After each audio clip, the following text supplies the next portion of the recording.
Anderson, Arambula, Bell, Bill Berryhill, Tom Berryhill, Blakesley, Block, Blumenfield, Brownlee, Buchanan, Caballero, Calderon, Carter, Chesbro, Conway, Cook, Cotto, Davis, De La Torre, De Leon, DeVore, Duvall, Emerson, Ing, Evans, Buer, Fletcher, Bong, Fuentes, Fuller, Furutani, Gaines, Gaggiani, Garrick, Gilmore, Hagman, Hall, Harkey, Hayashi, Hernandez, Hill, Huber, Huffman, Jeffries, Jones, Knight, Krikorian, Liu, Logue, Lowenthal, Ma, Mendoza, Miller, Monning,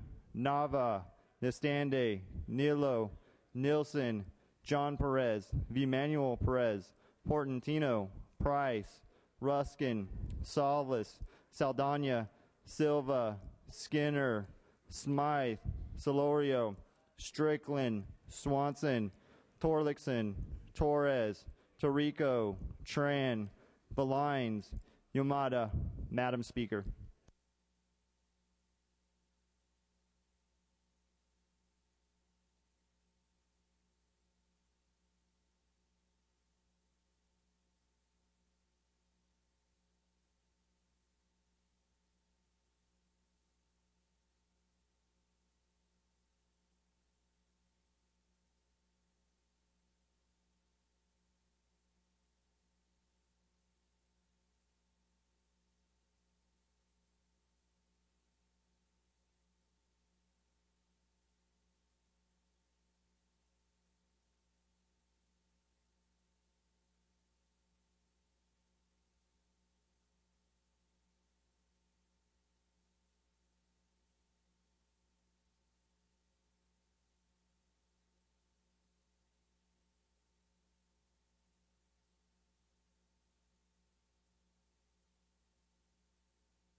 Members, a quorum is present. We ask our guests and visitors in the gallery in the rear of the chambers to please stand. We'll ask the Assembly Chaplain, Father Constantine Papadamos, to offer today's prayer.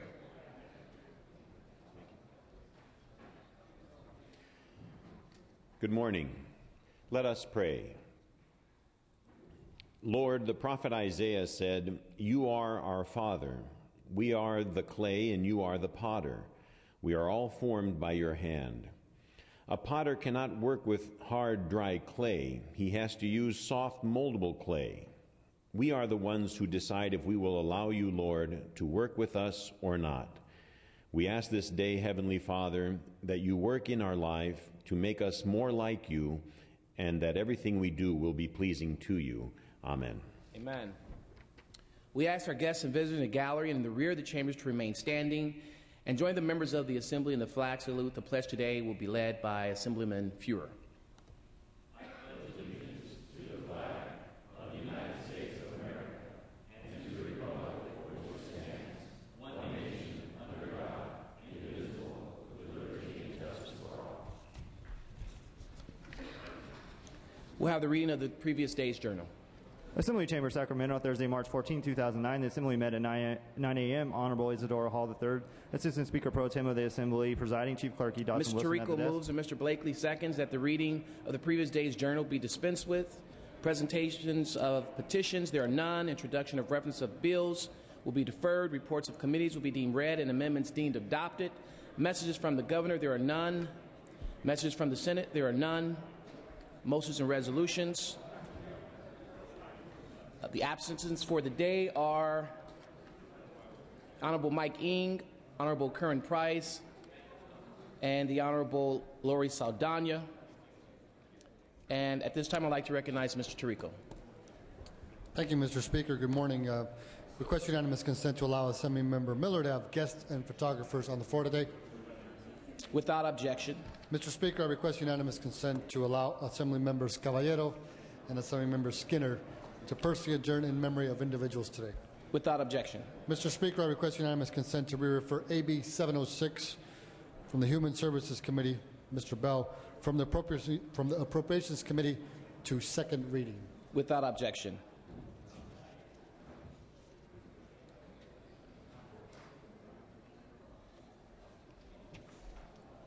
We'll now move to guest introductions. Mr. Miller welcomes the City of Corona Chamber of Commerce. They're in the rear of the gallery. Let's please recognize them.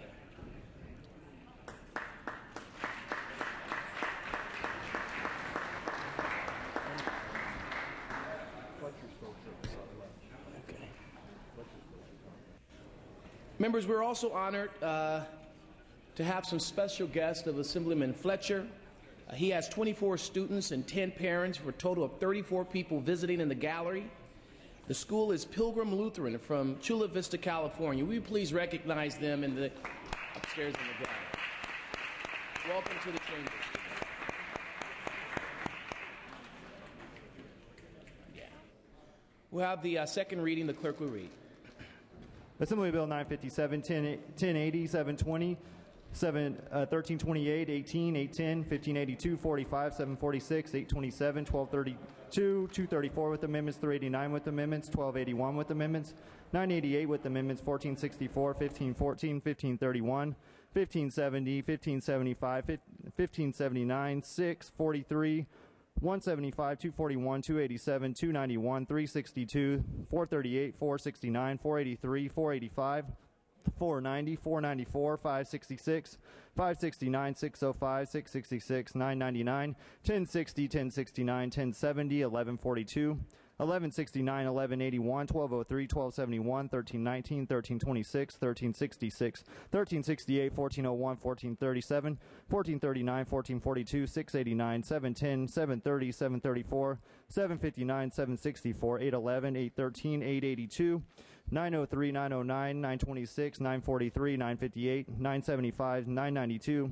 32, 172, 254, 349, 356, 398, 404, 456, 472, 519, 557, 644, 667, 673, 708, 800, 818, 824, 830, 839, 879, 894, 914, 955, 1015, 1051, 1084, 1099, 1123, 1216, 1240, 1245, 1249, 1274, 1311, 1369, 1395, 1397, 1444, 1448, 1462, 1465, 1470, 1471, 1503, 1567, 1577, 1235 with amendments, 1025 with amendments, 1086 with amendments, 120 with amendments, 1152 with amendments, 815 with amendments, 853 with amendments, and Senate Bill 27.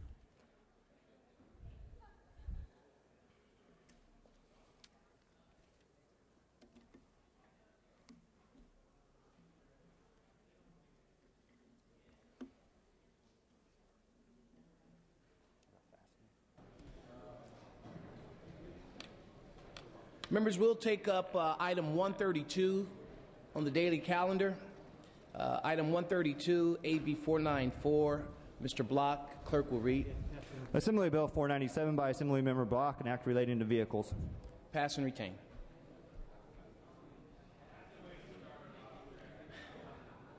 We'll now take up item 133, AB 330. We'll pass and retain on that one.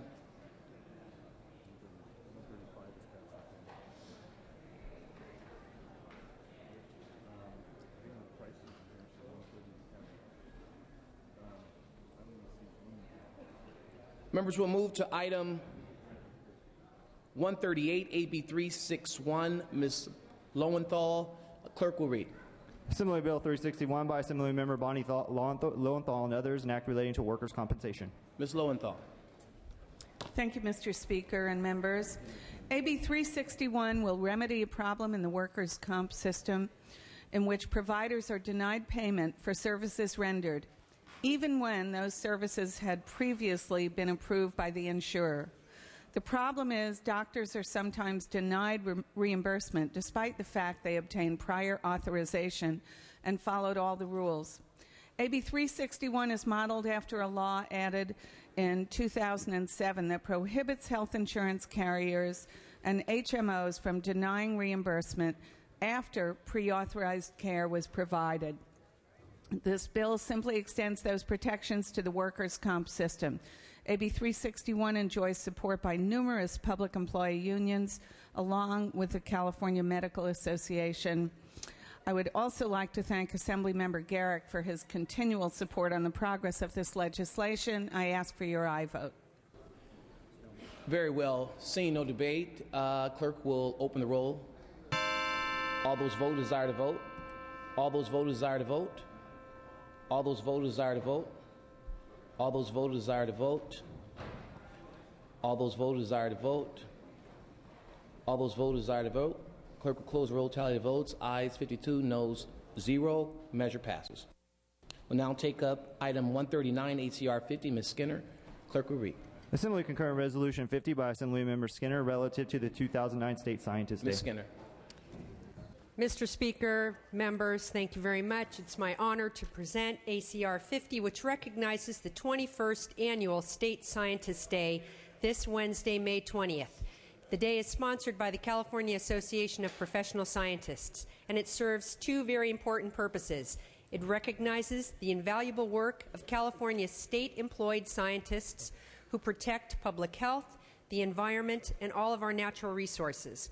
Without their public service, California would be very far from the Golden State. State Scientist Day is also a great educational opportunity that has sparked an interest in science for thousands of school children. The theme this year is Got Science? Over 3,000 elementary school students will participate in exciting, hands-on science exhibits and experiments sponsored by state departments and agencies, including digging for hidden artifacts, viewing live fish in a 1,500-gallon tank, and playing pollution prevention, Wheel of Fortune, and coastal creature Jeopardy. I encourage everyone to participate. The festivities begin 10 a.m. this Wednesday, and I will open the roll first for co-authors and respectfully request your aye vote. Thank you. Very well. The first roll will be for co-authors. Clerk will open the roll. Members, this is for co-authors. This is for co-authors, members. For co-authors, clerk will close the roll, tally the votes. 55 co-authors. We'll now have a voice vote on the resolution. All those in favor signify by the normal yes.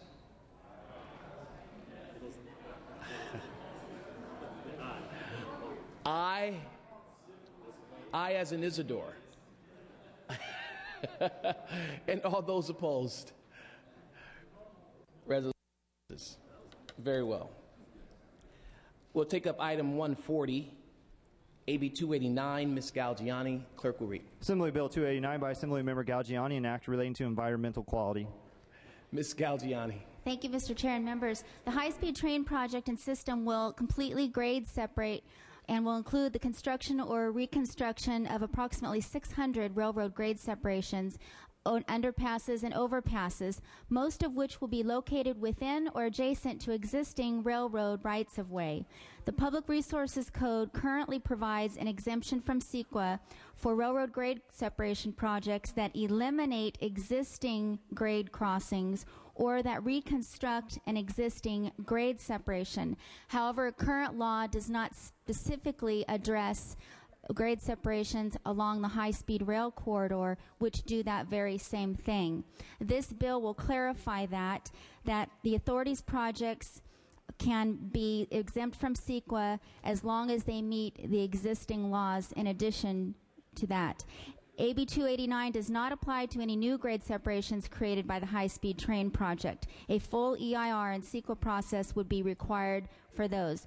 My original legislation on high-speed rail, AB 3034, required that all environmental work be done before any money be spent on any segment for the high-speed train system. I'm currently working with the Planning and Conservation League on amendments that will clarify the original intent of the original bill. I ask for your aye vote. Very well. Mr. Jeffries. For my Republican colleagues, I just wanted to point out that all the Republicans in the Transportation Committee supported this bill and would respectfully request an aye vote. Mr. Adams. Thank you very much, Mr. Speaker. I also would like to rise in support of this. I understand the concern that many have over the existence of high-speed rail, but as somebody who believes firmly that if we do not look forward in our transportation needs into a way that would better accommodate the vastly growing population of California, I think future generations will look on us with dubious eyes. And I'm very much in support of what Ms. Galgiani is trying to do and would urge an aye vote. Ms. Galgiani, would you like to close? I would just like to remind everybody that California will be competing for about $4 billion come August from the federal economic stimulus funds, and this bill will go a long way to expedite those funds and get jobs on track and put California back to work again. I ask for your aye vote. All debate having ceased, clerk will open the roll. All those vote who desire to vote. All those vote who desire to vote. All those vote who desire to vote. All those vote who desire to vote. All those vote who desire to vote. Clerk will close the roll, tally the votes. Ayes 58, noes 1. Measure passes.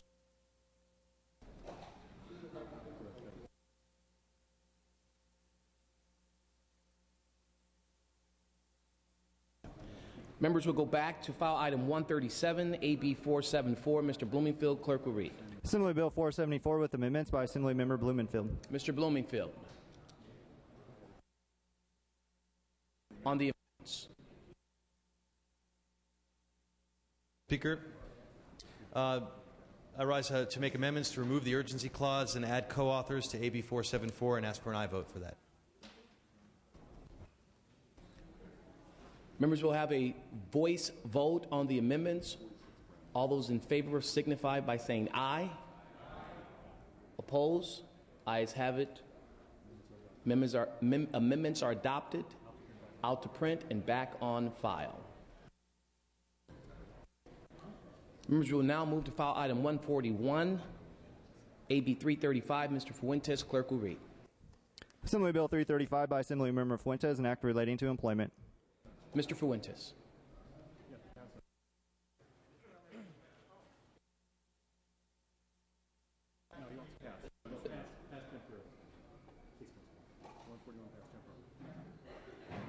Will pass temporarily. Members will take up 141, AB 793. Mr. Jones, clerk will read. Assembly Bill 793 by Assemblymember Jones and others, an act relating to employment discrimination. Mr. Jones. Mr. Speaker, members, AB 793, the California State Lilly Ledbetter Act of 2009, ensures that victims of pay discrimination continue to have a fair opportunity to seek redress in the state courts for violation of state law. This bill is designed to address a bad U.S. Supreme Court decision, case known as Ledbetter versus Goodyear Tire and Rubber Company in 2007. In that 5-4 ruling, our Supreme Court overturned decades of federal precedent and interpretation of federal employment discrimination law. You'll recall the facts of that case. Lilly Ledbetter had worked for Goodyear Tire and Rubber for close to 19 years, had risen to a senior management position, only to discover at the end of her career, as a result of an anonymous note placed on her desk, that she had been discriminated against in compensation for the entirety of her career. She brought a claim under existing law, expecting to get redress for that 19 years of discrimination. The jury found in her favor, but by one vote, the U.S. Supreme Court, overturning decades of federal interpretation of federal anti-discrimination law, concluded that she should have brought her claim 19 years ago when the first act of discrimination occurred, even though she knew nothing about it. This overturned federal precedent, which provides that each ongoing act of discrimination is treated as a continuing act of discrimination for purposes of the statute of limitations. Thankfully, President Obama, in the first piece of legislation he signed after he was elected, made sure that federal law is clarified and restored back to the way it was before the U.S. Supreme Court decision. What this bill does is make sure that our state courts continue following state law as it is and make sure that they don't follow the U.S. Supreme Court's decision in Ledbetter, to again make sure that we continue to protect people from unemployment discrimination in the workplace. I ask for your aye vote. Mr. Nielsen. Mr. President, ladies and gentlemen of the Assembly, I would rise urging your opposition to this measure.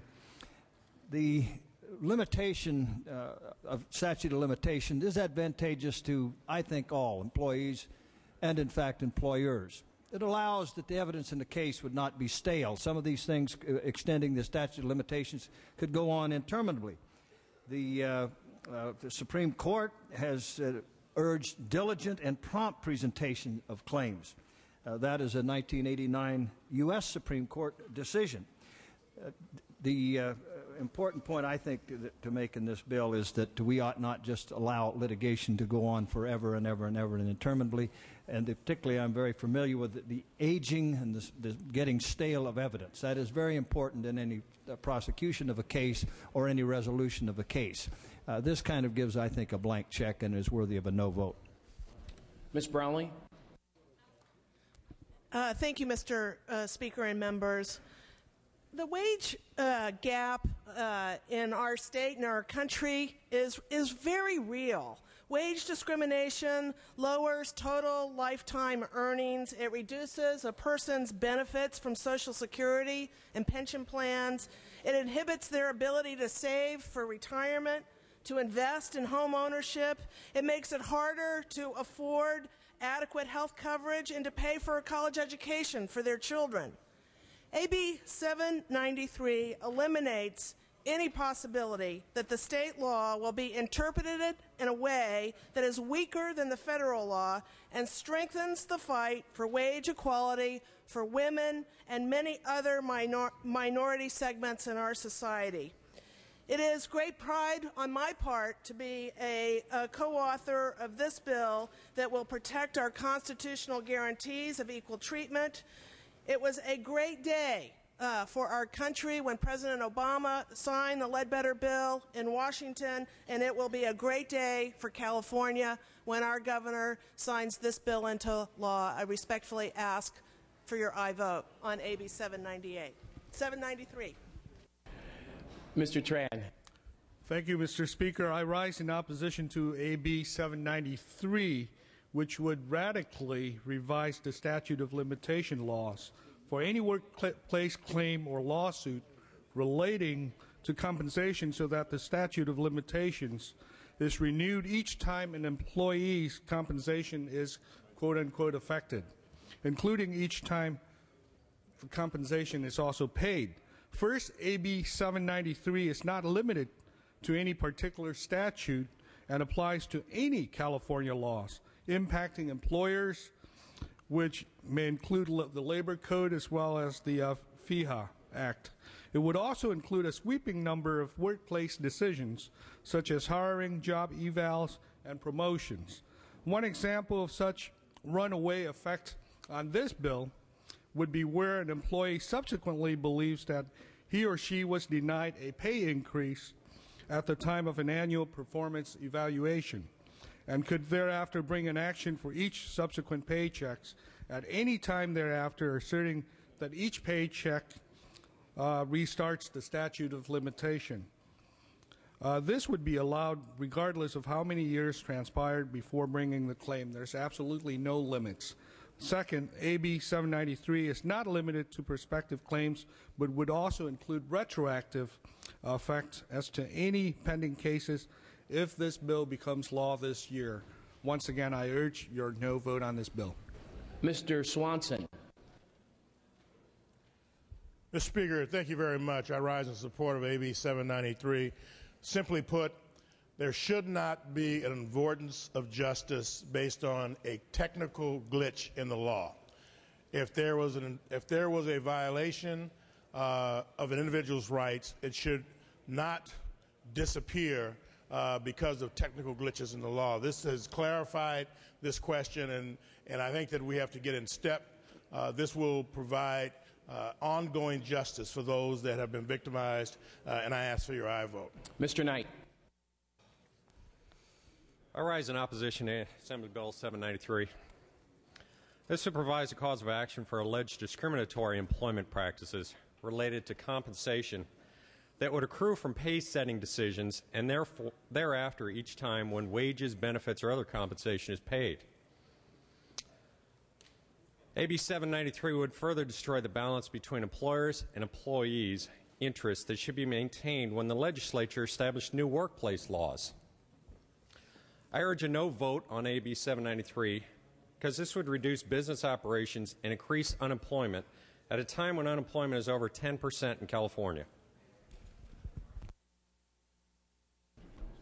Mr. Jones, you may close. Thank you, Mr. Speaker. Members, first I want to thank my joint author, Julia Brownlee, for her tremendous support and assistance in bringing this measure forward. Second, it is extraordinarily disappointing to hear members of the opposition mischaracterize the content of the bill. If you read the bill, on line 3, page 2 of the bill, it says expressly that the bill is restricted with respect to compensation. Doesn't apply to the other circumstances that the members have been arguing. Third, it's particularly distressing to hear members of the opposition, including lawyers on this floor, mischaracterize the bill as affecting the statute of limitations. It does not. This bill does not amend or in any way change the statute of limitations.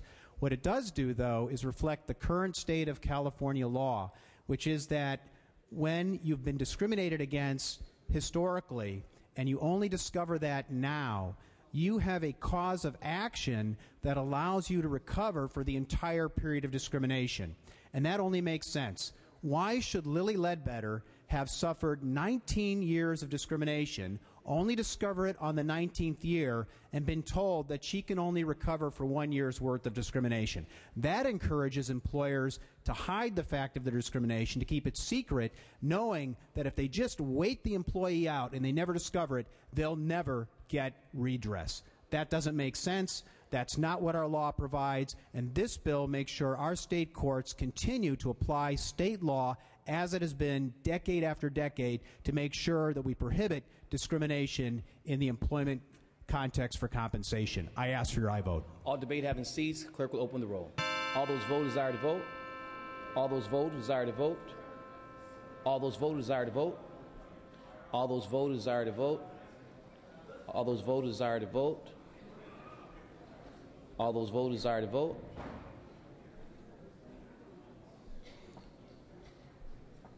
All those vote desire to vote. Clerk close the roll, tally the votes. Ayes 41, noes 26. Measure passes. We'll take up item 141, AB 335. Mr. Fuentes, clerk will read. Assembly Bill 335 by Assemblymember Fuentes, an act relating to employment. Mr. Fuentes. Thank you, Mr. Speaker. Under existing law, out-of-state employers may insert choice of law, choice of venue, and choice of forum clauses in employment contracts with their California employees, thereby depriving workers of the protection of California labor laws and or forcing them to litigate or arbitrate their employment dispute out of state. Effectively, this situation forces California workers to give up their claim because the out-of-state laws are less protective or because they can't afford to travel out of state to litigate or arbitrate their case. This bill will generally prohibit employers from inserting choice of law, choice of forum, and choice of venue clauses in employment contracts as a condition of employment, thereby ensuring that all labor laws of this state and that out-of-state employers abide by the same labor laws that California employers must abide by. I respectfully ask for your aye vote. Mr. Nielsen. Mr. President, ladies and gentlemen of the Assembly, I would urge a no vote on this measure as well. The governor's veto last year said that this is a solution in search of a problem, and I rather would think that it is. I think it's unnecessary to protect both workers and, in fact, employers. It limits the flexibility of workers and employers to, in fact, bargain in good faith together as to what would be the best advantage of the employee.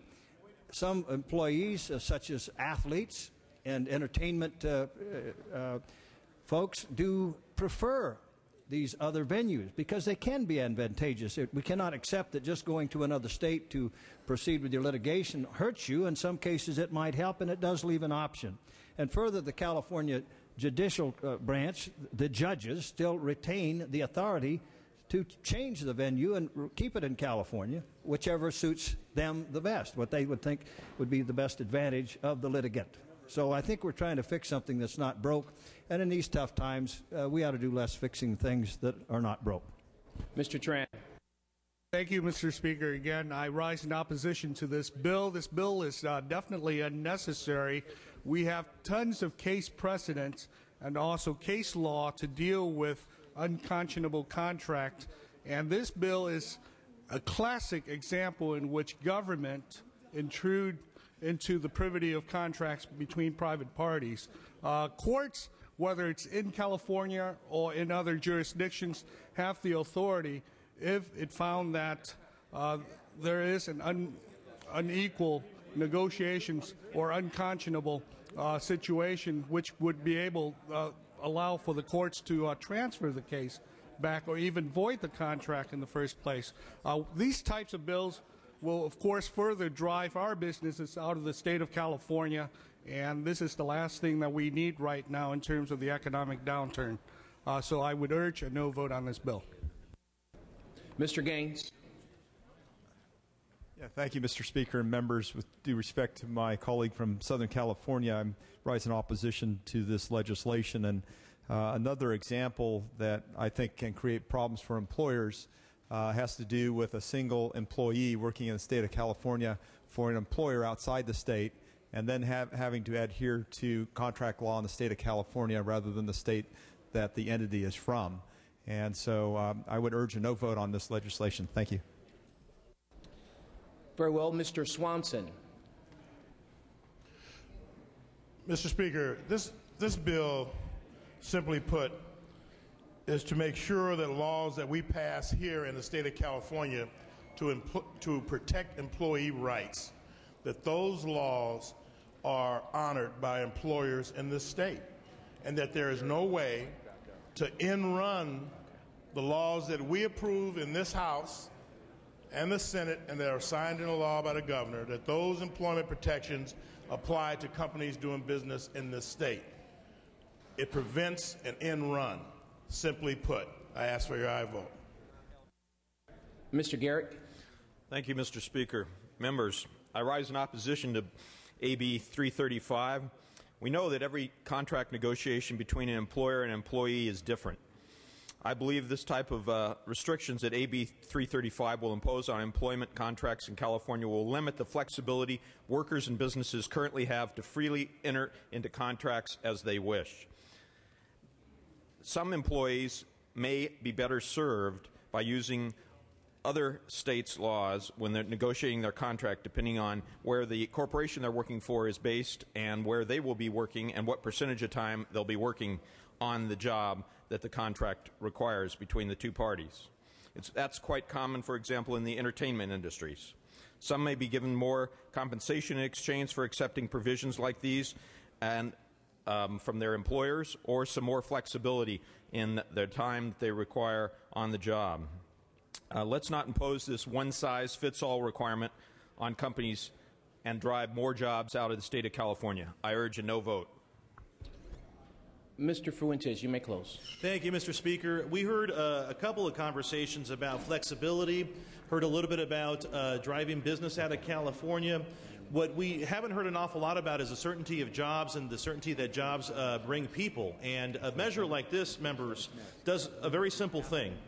It makes sure that employers don't insert choice of law, choice of forum, and choice of venue provisions in their contracts, so that employees who reside in California, who live in California, can play by California rules. Flexibility ought not mean uncertainty for employees either, members. So with that, I respectfully ask for your aye vote. All debate having ceased, clerk will open the roll. All those vote who desire to vote. All those vote who desire to vote. All those vote who desire to vote. All those vote who desire to vote. All those vote who desire to vote. All those vote who desire to vote.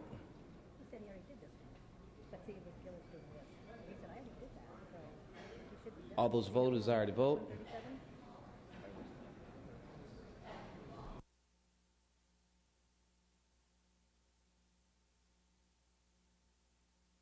All those vote who desire to vote.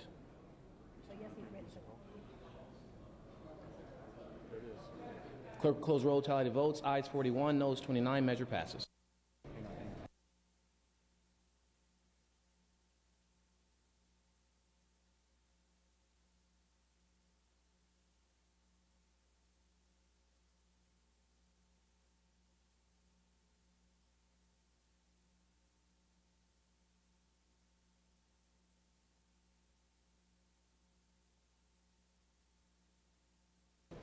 Members will take up file item 147, AB 473. Mr. Blumenfield, clerk will read. Assembly Bill 473 by Assemblymember Blumenfield, an act relating to recycling. Mr. Blumenfield. Thank you, Mr. Speaker. Members, I rise in support of AB 473.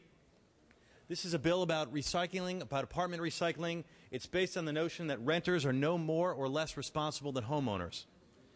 If you're one of the 7 million Californians living in an apartment right now, chances are you're not able to recycle where you live. Fewer than 40% of persons living in multifamily dwellings have access to residential recycling, compared to 70% of those who live in single-family homes. AB 473 would simply require homeowners or owners of multifamily dwellings of 5 or more units to provide recycling services to tenants, effective July 1, 2010. We know that expanding recycling to 2.4 million apartments can make a huge impact on solid waste diversion. Currently, of the waste generated at multifamily dwelling sites, only 15% is diverted, compared to 50% for single-family homes statewide. In the big picture, why is this important? Despite 3 decades of impressive progress in waste diversion and recycling, Californians continue to throw away millions of tons of recyclable materials every year. According to the California Integrated Waste Management Board, more than 60% of garbage in California landfills can be composted or recycled. Providing recycling services at apartment is one of the most effective means available for increasing the diversion of recycling of solid waste, and therefore I ask for your aye vote on this measure. Thank you. Seeing no debate, clerk will open the roll. All those vote who desire to vote. All those vote who desire to vote. All those vote who desire to vote.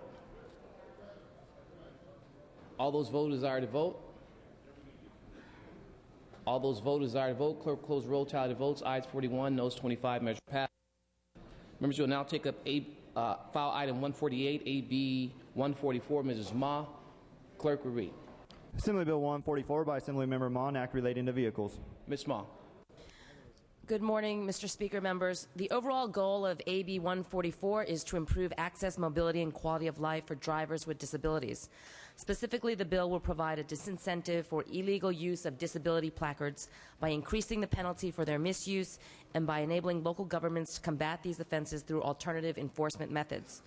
Under AB 144, parking control officers would be able to issue a ticket to a vehicle and collect a civil penalty where previously a police officer would have been required to make a misdemeanor arrest for placard abuse, and a criminal court would have adjudicated the offense.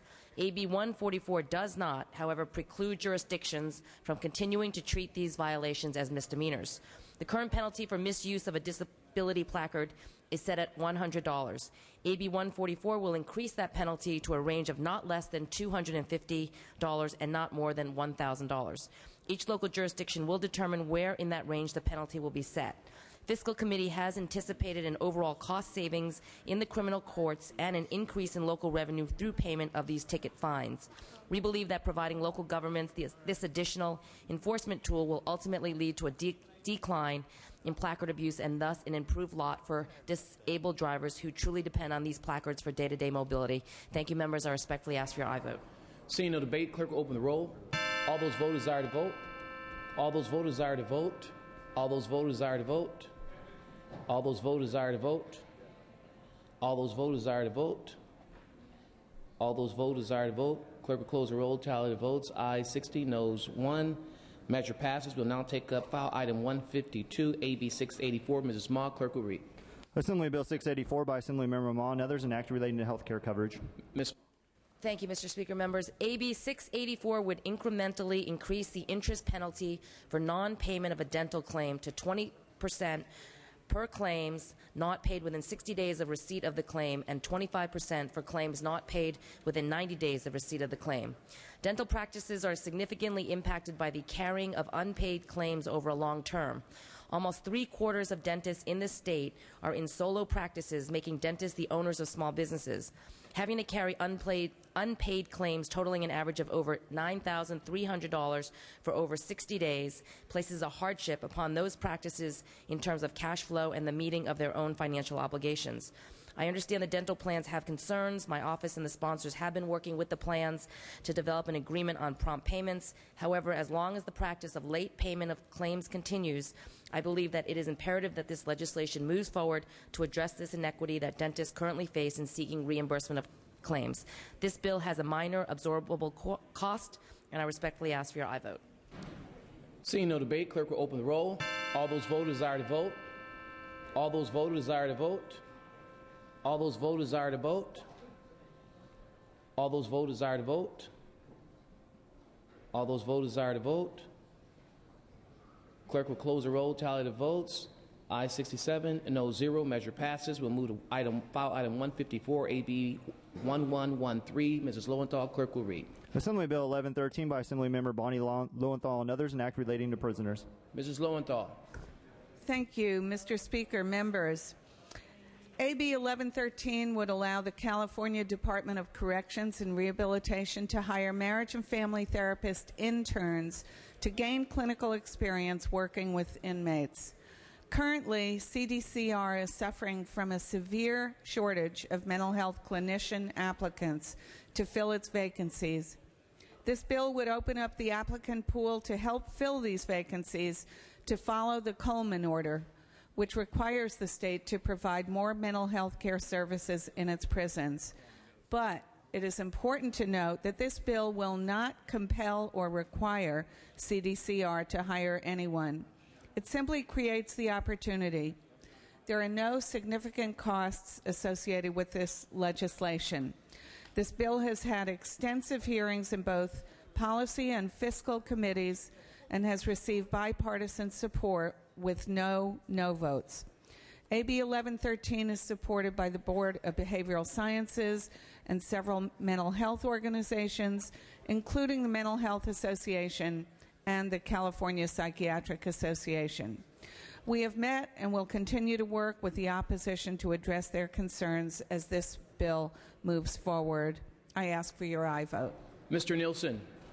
Mr. President, ladies and gentlemen of the Assembly, I would urge an aye vote. All my years chairing the Board of Prison Terms led me to see that these domestic issues are and the broken hearts of children are at the heart of all of the criminal problems we have in California, the vast majority thereof. And working to what degree we can on those marital issues and the family issues, I think would be helpful.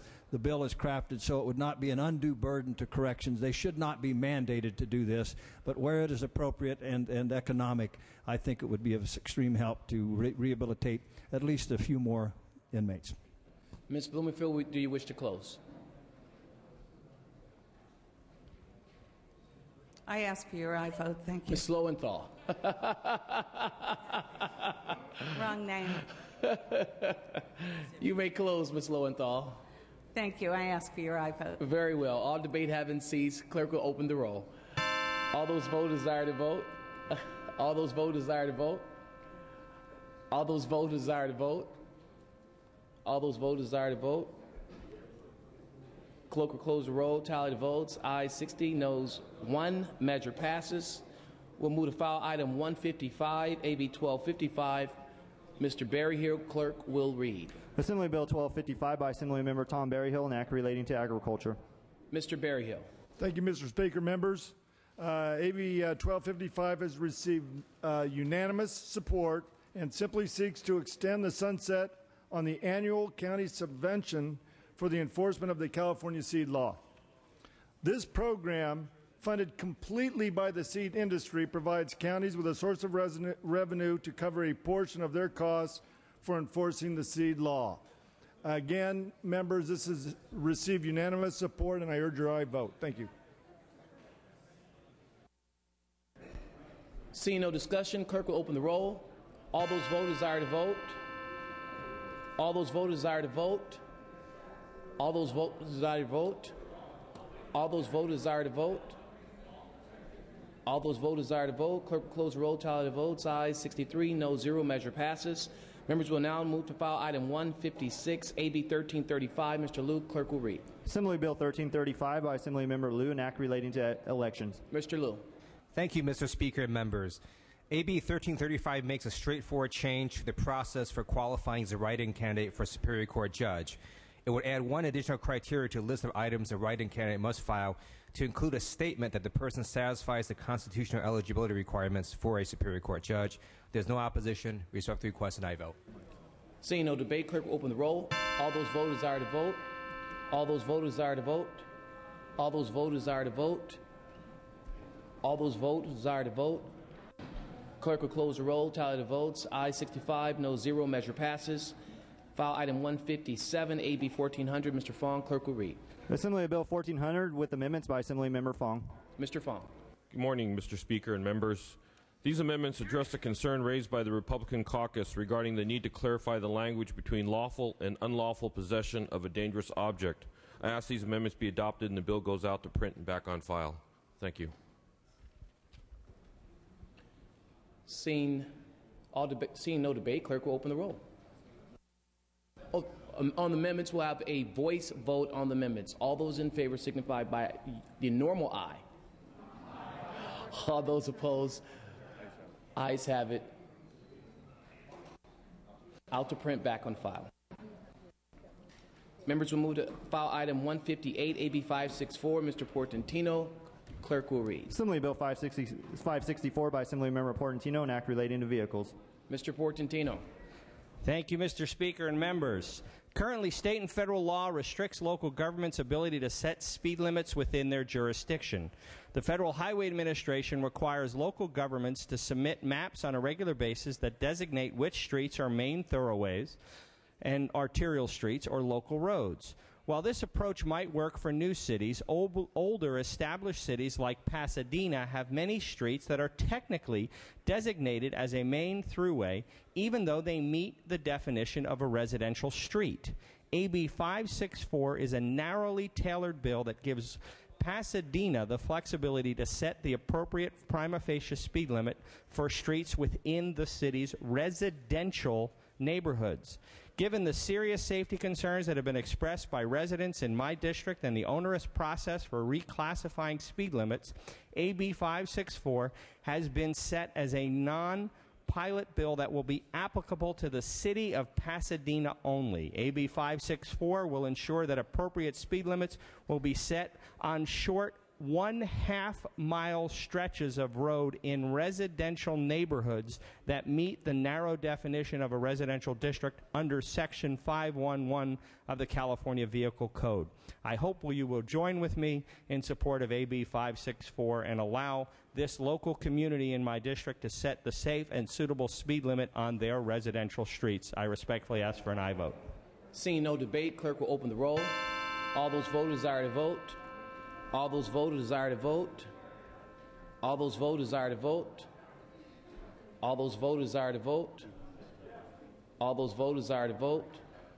All those voters desire to vote. Clerk will close the roll. Tally the votes. Aye 42, noes 14. Measure passes. We'll move to file item 162, AB 9. Mr. Perez. Clerk will read. Assembly Bill 9 by Assemblymember John A. Perez and others, an act relating to the Political Reform Act of 1974.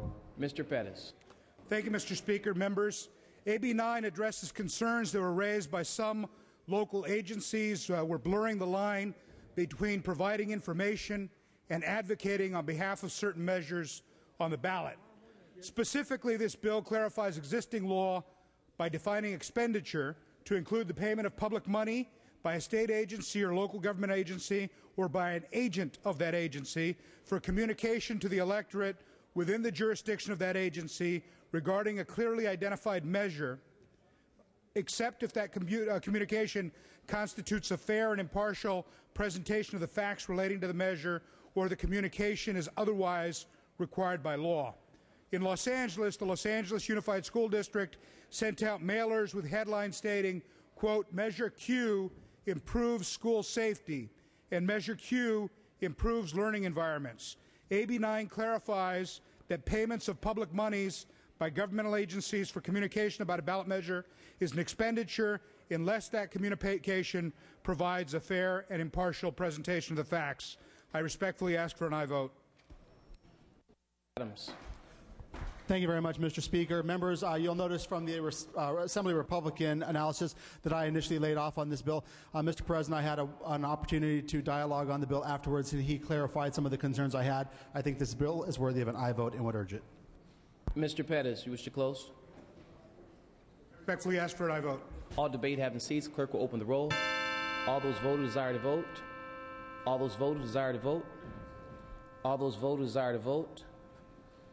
All those voters desire to vote. Clerk will close the roll. Tally the votes.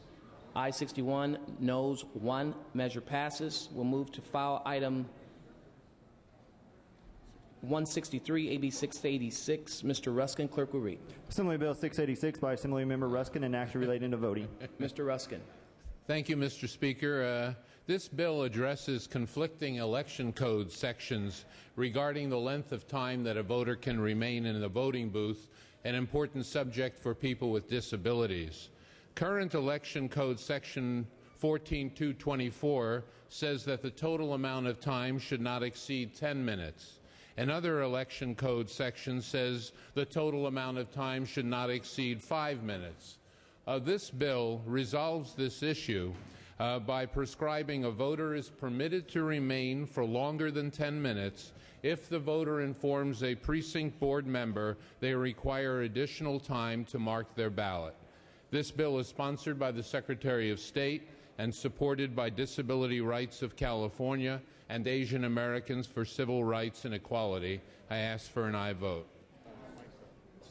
Seeing no debate, clerk will open the roll. All those voters desire to vote. All those voters desire to vote. All those voters desire to vote. All those voters desire to vote. Clerk will close the roll. Tally the votes. Aye 55, noes 2. Measure passes. File item 165, AGR 10. Mr. Torlakson, clerk will read. Assembly Joint Resolution 10 by Assemblymember Torlakson relative to Social Security. Mr. Torlakson. Thank you, Mr. President. Members, this bill has to do with the Social Security Fairness Act.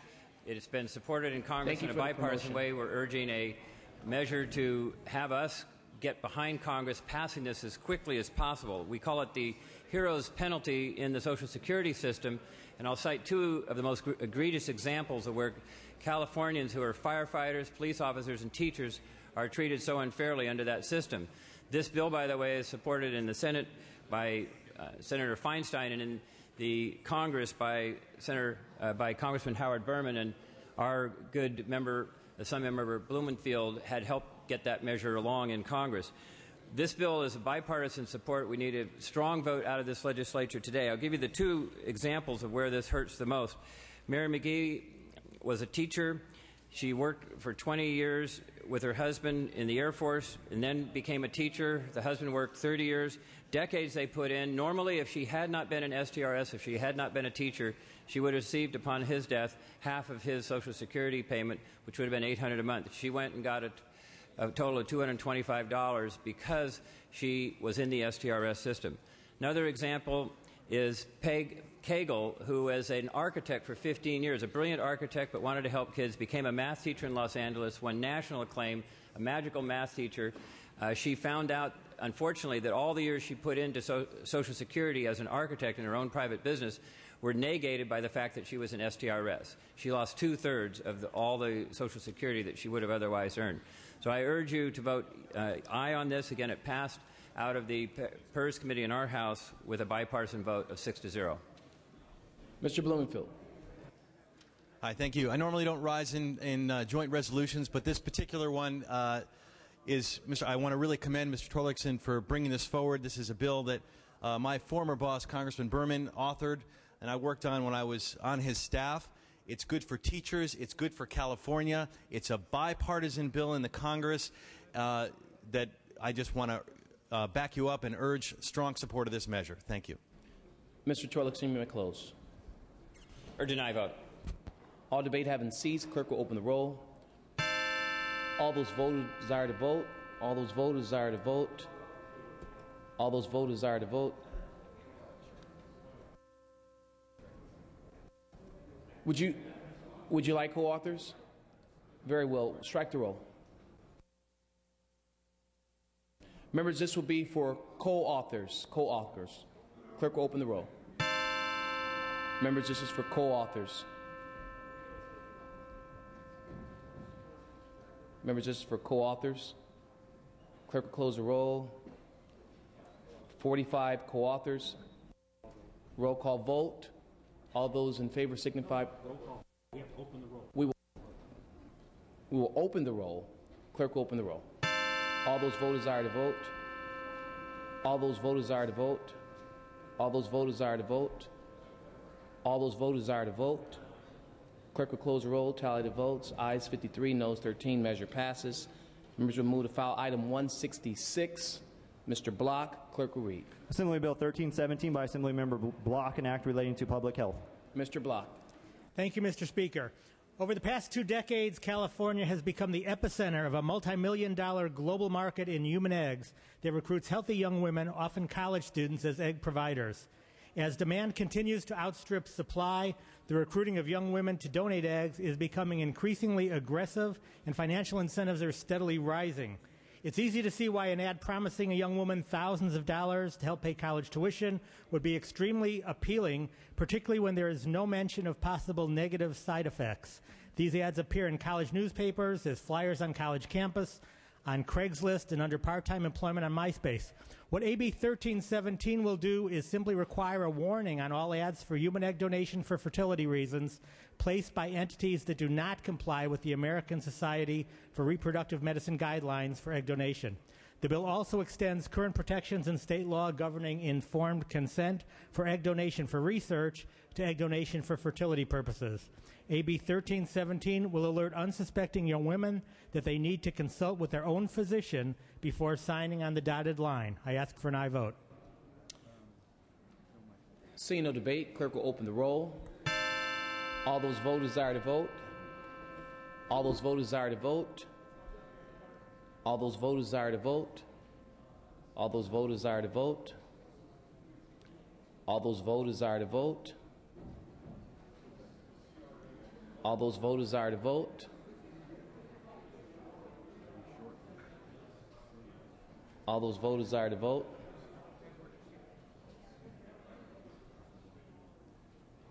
All those voters who desire to vote. All those vote who desires to vote. All those vote who desires to vote.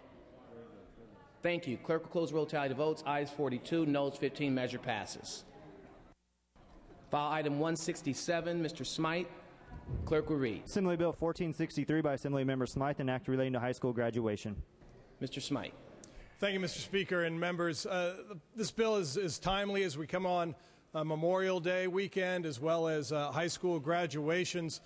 This bill would make a small amendment to the education code that would simply allow high school students who have completed all of their graduation requirements as well as have completed their military boot camp obligations. This would allow those students to wear their dress blue uniforms at their high school graduation ceremonies if they so chose.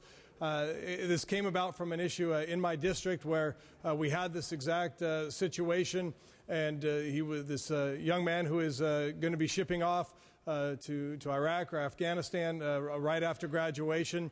Wanted to wear his dress blues, and there was no real definition on whether he could or not, so this just clarifies that. To be clear, it is not battle fatigues. It is a dress uniform, which many will see as just as formal, if not more so, than a cap and gown. This bill is passed out with education with bipartisan support, and I ask your aye vote. Seeing no debate, clerk will open the roll. All those voters desire to vote. All those voters desire to vote. All those voters desire to vote. All those voters desire to vote. Clerk will close the roll, tally the votes. Ayes 68, no 0, measure passes. We'll move to file item 168, AB 440. Mr. Bell, clerk will read. Assembly Bill 440 by Assemblymember Bell and others, an act relating to community colleges. Mr. Bell. Thank you, Mr. Speaker. Members, currently the coursework necessary to transfer to the California State University or University of California differ from the classes required to earn a community college degree. As a result, many of the transfer students from our community colleges leave the system having completed the transfer requirements but do not have a degree to show for their work. AB 440 would allow individual community college districts to grant an AA degree in transfer studies or an equivalent program to eligible students who successfully complete the 60 semester units and meet the minimum transfer requirements to a campus of the CSU or UC. We had a discussion in Higher Ed Committee to change the name of the program, and I will be changing the name to better recognize the breadth of courses students will be exposed to as they work on this clear transfer path to California's public universities. 5 states in the United States, including Washington and Oregon, already offer an AA in transfer studies, providing support for students who experience an interruption in their education and would otherwise earn a bachelor's degree. The community college system provides a way for the state to address the serious shortage of educated workers if districts could implement this voluntary and highly effective program. This is a manageable reform in the bleak economic climate we're in. I urge your aye vote. Seeing no debate, clerk will open the roll. All those voters desire to vote. All those voters desire to vote. All those voters desire to vote. All those voters desire to vote. Clerk will close the roll, tally the votes. Ayes 58, noes 9, measure passes. Without objection, we'll go back to file item 132. Mr. Block, clerk will read. Assembly Bill 497 by Assemblymember Block, an act relating to vehicles. Mr. Block. Mr. Speaker, I rise today to present AB 497, which would allow physicians to drive in HOV lanes when traveling to a medical emergency. AB 497 would permit physicians to use a decal to travel in HOV lanes. In many emergency situations, outcomes can be negatively impacted by even short delays in care. Allowing physicians who are on their way to an emergency to use the carpool lane provides a safer route to the physician's destination instead of weaving in and out of traffic. The physician must display the decal approved by the Department of Motor Vehicles and abide by all applicable traffic rules and regulations.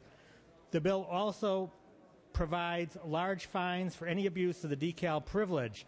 This bill is sponsored by the California Medical Association, the American College of Obstetricians and Gynecologists, and the California Highway Patrol are also in support. We know of no opposition. I ask for an aye vote. Seeing no debate, clerk will open the roll. All those vote desire to vote. All those vote desire to vote. All those vote desire to vote. All those vote desire to vote. All those vote desire to vote. Clerk will close the roll, tally the votes. Ayes 67, no 0. Measure passes. Move to file item 172, AB 1227. Mr. Fuhrer, clerk will read. Assembly Bill 1227 by Assemblymember Fuhrer, an act relating to workers' compensation. Mr. Fuhrer. Thank you very much, Mr. Speaker. This bill simply updates the labor code to provide parity for public safety officers in the workers' compensation system when they're injured on the job. I urge an aye vote.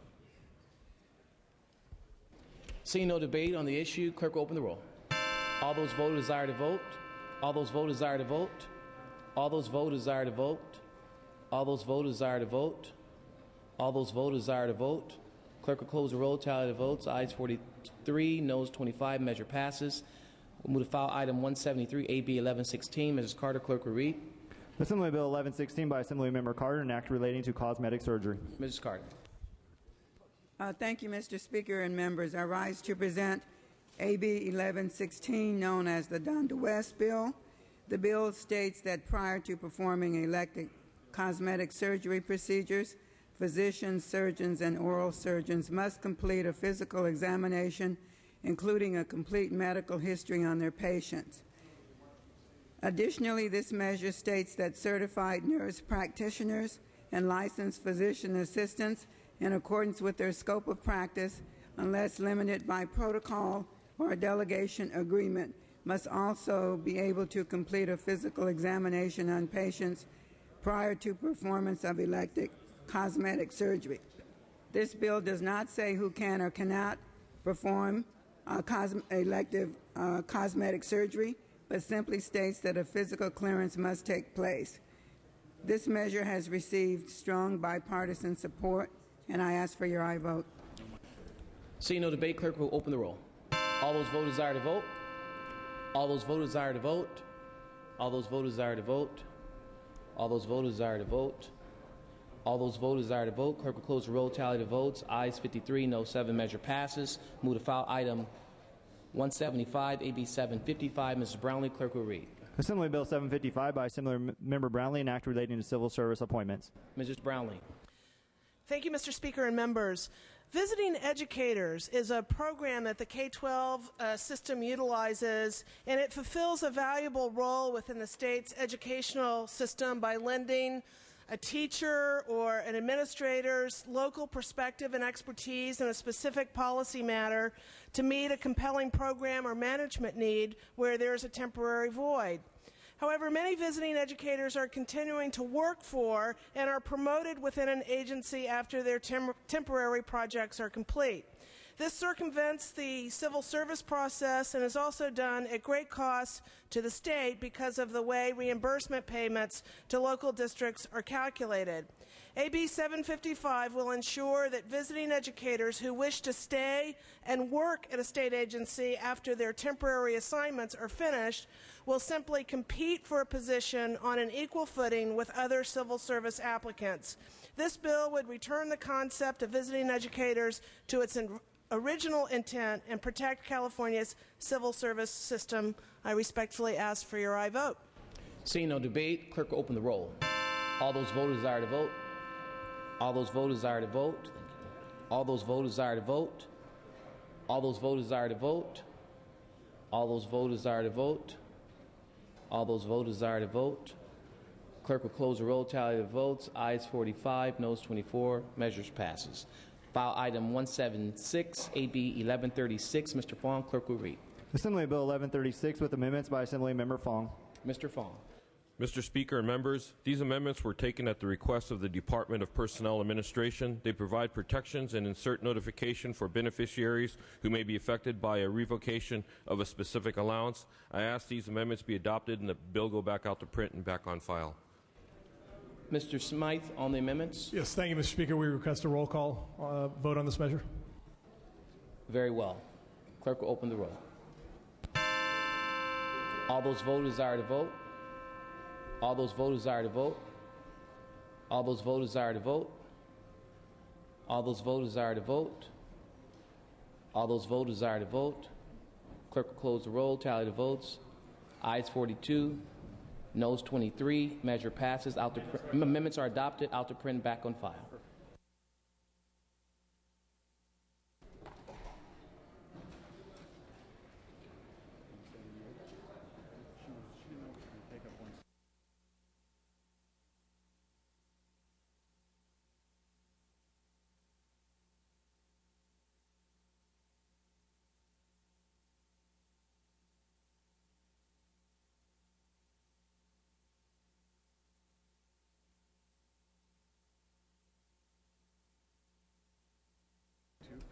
Members, we will go to file item 182, AB 215. Mr. Fuhrer, clerk will read. Assembly Bill 215 by Assemblymember Fuhrer and others, an act relating to long-term health care facilities. Mr. Fuhrer. Thank you very much, Mr. Speaker. Colleagues, many of us have discussed the urgent and very desperate situation that our seniors and their families confront when they're suddenly required to look for a nursing home. And yet it's very hard to find easily accessible, transparent ways to compare one nursing home's quality to another. This bill helps answer that quandary for those families. I'm very proud to be jointly authoring this bipartisan bill with our colleague, Mr. Smythe. This bill does one simple thing. It requires that nursing homes post a rating in their windows. It's a rating that's already provided online by a federal agency. The importance of this bill can't be overstated given the significant differences in quality that exist in nursing homes. Simple measure, important information so consumers can make informed choices. I urge an aye vote. Mr. Smythe. Thank you, Mr. Speaker and members. As my colleague from Los Angeles mentioned, I'm happy to be a joint author on this because of there's so much confusion at a time when families are usually under a tremendous strain. Having this resource is just one additional tool that can be used to help families make the best decision for their own family members during this time. And I know that some issues and concerns had been brought up during the debate in the committee process about the rating system. Well, keep in mind that's not what we're here to discuss. This bill simply takes the rating system that is in place and gives families and consumers that information, which is already online, puts it at the facility as well. So, again, whether there are concerns about the rating system or not, that is a debate for another day. This bill is about giving families and consumers better information at a time of extreme duress, and certainly urge an aye vote as well. Mr. Fuhrer, you may close. Thank you very much, Mr. Speaker. I just want to point out to our colleagues this bipartisan bill received no votes in the Appropriations Committee, and its previous opposition from the nursing homes has been removed because of amendments we've taken to the bill to make the information truly transparent. I urge an aye vote. All debate having ceased, clerk will open the roll. All those voters desire to vote. All those voters desire to vote. All those voters desire to vote. All those voters desire to vote. All those voters desire to vote. Clerk will close the roll, tally the votes. Ayes 56, noes 10. Measure passes. File item 183, AB 228. Mr. Huffman, clerk will read. Assembly Bill 228 by Assemblymember Huffman, an act relating to energy. Mr. Huffman. Thank you, Mr. Speaker. 2 years ago, I authored AB 1109, which passed out of this House with strong bipartisan support, and it set very ambitious technology-neutral efficiency standards for lighting. It was a bill that put California in a leadership role, so much so that many of its provisions were picked up in the Federal Energy Act and later became law of the land throughout the country. This bill before you, AB 228, recognizes the enormous potential for one part of that lighting issue, and that's outdoor lighting. And it does so by doing two things. First, it encourages an accelerated implementation of lighting standards for outdoor lighting. And second, it clarifies that the Energy Commission has jurisdiction over not just lighting fixtures, but entire lighting systems. Recent technological advances show that there's tremendous potential for energy savings through these lighting systems. So once again, we have a bill that represents the environmental community, consumer, advocates, and the industry itself working together to raise the bar in a way that will save energy, save consumers money, and be good for the environment. I respectfully request your aye vote. Mr. Duvall. Yeah, Mr. Speaker, members, I stand in strong opposition to this bill. And another day here, we're going to have one of the biggest votes. Am I screaming too loud? Strong opposition. Anyhow, we're going to put we all know what's going on. We all want to be the greenest we possibly can. Putting another accelerated mandate on such a press situation already. Let's change the light bulbs where we can, but mandating that we do all outdoor lighting with all the finest and newest technology, let nature take its course. I urge a no vote.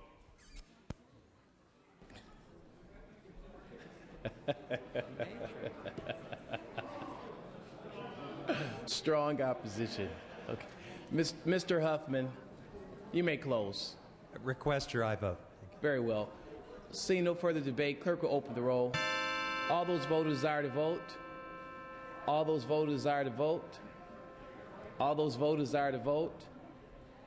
All those voters desire to vote. All those voters desire to vote. All those voters desire to vote. All those voters desire to vote. All those voters desire to vote. All those voters desire to vote.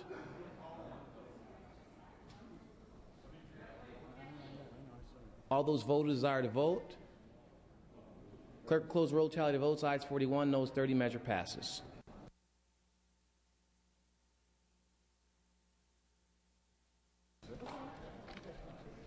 Members will now move to file item 186, AB 574. Mr. Hill, clerk will read. Assembly Bill 574 by Assemblymember Hill, an act relating to health facilities. Mr. Hill. Thank you, Mr. Speaker and members. Despite California's remarkable success in reducing the costs and suffering caused by smoking, tobacco use remains the principal cause of preventable death and disease in the state and in the nation. Current law prohibits smoking in buildings and areas adjacent to entrances. AB 574 would extend these limits to the entire hospital campus to improve the chances of this population to quit smoking. In California, 73 hospitals have voluntarily prohibited smoking throughout their campuses, and 1,250 private and public hospitals across the nation have chosen to establish smoke-free campus policies. Most of these hospitals adopted this policy to help their employees and patients, and because they found smoking to be profoundly contrary to their hospital's mission of treating the ill and promoting public health. These hospitals report almost no problems with compliance or enforcement of their restrictions, and national research confirms substantial increases in successful quits by both patients and employees when smoking is controlled. AB 574 is co-sponsored by Breathe California and the California Tobacco Control Alliance, and is supported by a broad coalition of public health organizations. I respectfully ask for your aye vote. Seeing no debate, clerk will open the roll. All those voters desire to vote. All those voters desire to vote. All those voters desire to vote. All those voters desire to vote. Clerk will close the roll, tally the votes. Ayes 41, noes 23. Measure passes. Members, without objection, we'll go back to file item 184, AB 342. Mrs. Bass, Mr. Jones will be presenting as a co-author. Clerk will read. Assembly Bill 342 with amendments by Assemblymember Jones. Mr. Jones. Thank you, Mr. Speaker. Members, this is Speaker Bass's consensus measure to effectuate the Medi-Cal waiver, which expires in 2010. The amendments merely add an urgency clause. It has support on both sides. I ask for your aye vote. Members, this will be a voice vote on the amendments. All those in favor signify by saying aye. Any noes? Ayes have it. Out to print. Back on file. File item 187, AB 620. Mr. Pettis, clerk will read. Assembly Bill 620 by Assemblymember John A. Perez, an act relating to county clerks. Mr. Pettis. Mr. Speaker, members, AB 620 makes various technical changes to the Business and Professional Code in order to create flexibility for county clerks. Specifically, the bill changes the size requirements for identification cards that county clerks issue to be a minimum size rather than a defined size, and it deletes certain unnecessary burdensome requirements. It further provides that the identification cards issued to partnerships, corporations, or entities with multiple owners do not require a photograph to appear on the ID. This latter provision is necessary because current law requires corporations, partnerships, and other entities with multiple owners to pay a registration fee and be issued an identification in the name of the entity that's included in the photograph. This ID is used when these entities need to provide their registration in court or to anyone else questioning their registration. However, it is not necessary to capture a photograph of a corporation, partnership, or other entity. Removing this requirement is consistent with current practice, and it does not pose any concerns for security, since these IDs are only used to verify registration in conjunction with other documents. AB 620 contains provisions similar to last year's AB 1290 by Assemblymember Mendoza. However, it was one of hundreds of bills that the governor vetoed because of the historic budget delay. This bill creates much-needed flexibility for county clerks and will also eliminate unnecessary work. This bill has not received any no votes. I respectfully ask for an aye vote. Seeing no debate, clerk will open the roll. All those vote who desire to vote. All those vote who desire to vote. All those vote who desire to vote. All those vote who desire to vote. Clerk will close the roll, tally the votes. Ayes 60, no 0. Measure passes. We'll now move to file item 188, AB 628. Mr. Lieu, clerk will read. Assembly Bill 625 by Assemblymember Lieu, an act relating to cigarette lighters. Mr. Lieu. Thank you, Mr. Speaker and members. AB 625 bans novelty lighters, which have become a significant concern for the safety of children and others. 13 other states have done the same thing. This bill is sponsored by the Orange County Fire Authority and supported by numerous fire agencies across the state. This bill will enhance the safety through preventing injuries, loss of life, and property losses caused by fires from novelty lighters. These lighters resemble everyday toys found in the home, encouraging children to play with these dangerous fire tools.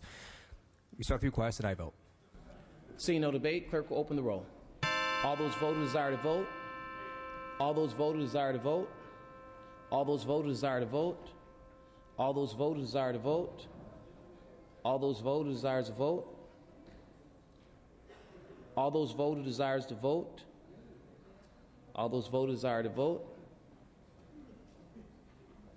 All those vote who desire to vote. Clerk will close the roll, tally the votes. Ayes 41, noes 26. Measure passes.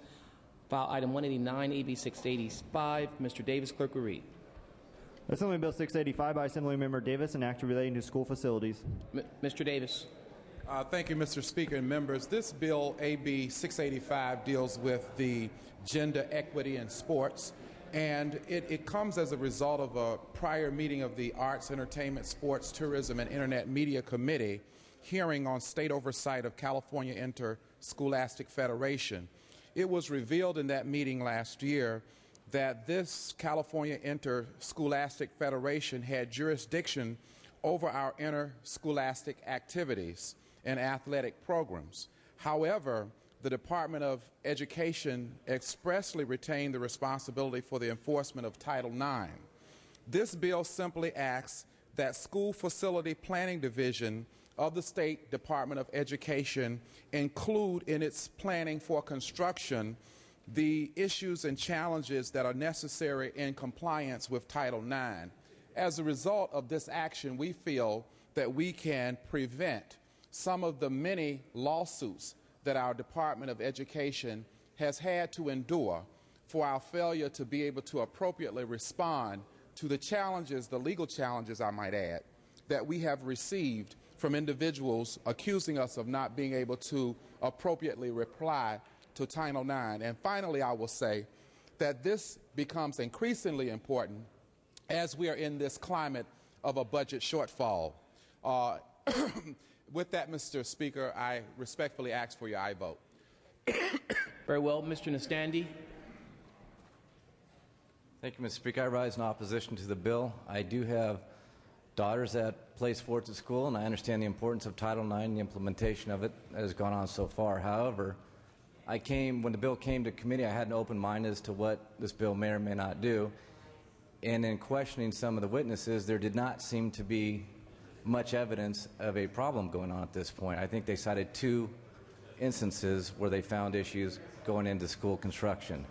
So I feel this would be an unnecessary burden placed on our school districts, placed on the construction of facilities when we know we need to get these facilities built and built quickly. Once again, I think it's a hindrance in a possible, opens up to possible more litigation. I oppose the bill. Thank you. Ms. Buchanan.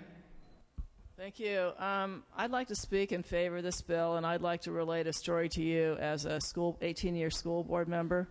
We had a coordinated compliance review for one of our high schools. As it turns out, the men's gym, or men's locker room, was a couple hundred square feet larger than the women's locker room. And as a result of that, it cost us hundreds of thousands of dollars to expand the women's locker room to deal with equity, because our only other choice, they told us, was to have the boys in the men's locker room for half the year and then switch the women, the girls, and the boys so that each would have half a year in the same size locker rooms. So when I look at this bill with respect to new construction, I think to the extent that we know in the drawing construction phase that the facilities are going to meet all the Title IX requirements, we will actually save school districts money, and we will prevent future litigation. So it makes perfect sense to me to do it at the planning phase instead of hearing about it at the tail end, and I urge an aye vote. Thank you. Ms. Lowenthal. Thank you, Mr. Speaker. I, too, rise in support of Mr. Davis's bill. In Long Beach, we had a very similar situation to what Ms. Buchanan described. One of the high schools actually went through that litigation process because they were not very aware of the gender equity issues as they reconfigured their athletic facilities, and the females on campus lost a lot of what they were able to use in terms of facilities. So I urge an aye vote. Thank you. Mr. Nielsen. Mr. President, ladies and gentlemen, I would urge a modest no vote, maybe not a strong one, but a modest no vote, based on my many years as a member of the State Allocations Board. Such legislation as this is going to put more impositions and much, much more cost. I think it would greatly override whatever may be saved in litigation. And in terms of limiting litigation, I think there are other venues and means to constrain some of this excessive litigation on Title 15 or whatever. But very particularly, be in mind that this is going to take some of the limited bond monies available for your school districts, and you're not going to get as many schools built. Hey, Mr. Davis. Ladies and gentlemen, members of the Assembly, it is clear that we know in the society in which we live that certainly it is an ounce of prevention is worth more than a pound of cure. And clearly, anyone who has been near a court knows that it would certainly be much more money and costly to us, as it has already been, for us to go through numerous lawsuits. And our failure to be able to involve ourselves in prevention certainly would be an irresponsible act on us on this hand, and then tomorrow or even later on in this session to cry about the budget on the other hand. And so clearly, this is a measure that is about prevention, and that will save our state money. And it doesn't involve our teachers directly. It involves the facility division of the Department of Education, and I urge your aye vote. All debate having ceased, clerk will open the roll. All those voters desire to vote. All those voters desire to vote. All those voters desire to vote. All those voters desire to vote. All those voters desire to vote. All those voters desire to vote. Clerk will close the roll, tally the votes. Ayes 41, noes 25. Measure passes. File item 191, AB 1007. Mrs. Carter, clerk will read. Assembly Bill 1007 by Assemblymember Carter, an act relating to governing boards. Ms. Carter. Thank you, Mr. Speaker and members. I rise to present AB 1007. 1007 proposes to amend existing law to require a response to a student-submitted petition asking for the appointment of a student board member within a 30-day period of time. This allows for another opportunity for our students to become more engaged in civic participation. This measure has received strong bipartisan support, and I respectfully ask for your aye vote. Seeing no debate on the issue, clerk will open the roll. All those voters desire to vote. All those voters desire to vote. All those voters desire to vote. All those voters desire to vote. All those voters desire to vote. Clerk will close the roll, tally the votes. Ayes 52, noes 12. Measure passes. File item 194, AB 1562. Mr. Monning. Assembly Bill 1562 and by the Committee on Labor and Employment and an act relating to employment. Mr. Monty. Thank you, Mr. Speaker. Last year, the committee introduced AB 3062, which would have provided that an employee may not be discharged for having any number of wage garnishments. This bill seeks to find a reasonable compromise by providing that an employee shall not lose his or her job for having 5 or fewer wage garnishments. California's workers face unprecedented financial pressures and losses due to our horrific economy. No one should lose his or her job simply because their wages are garnished.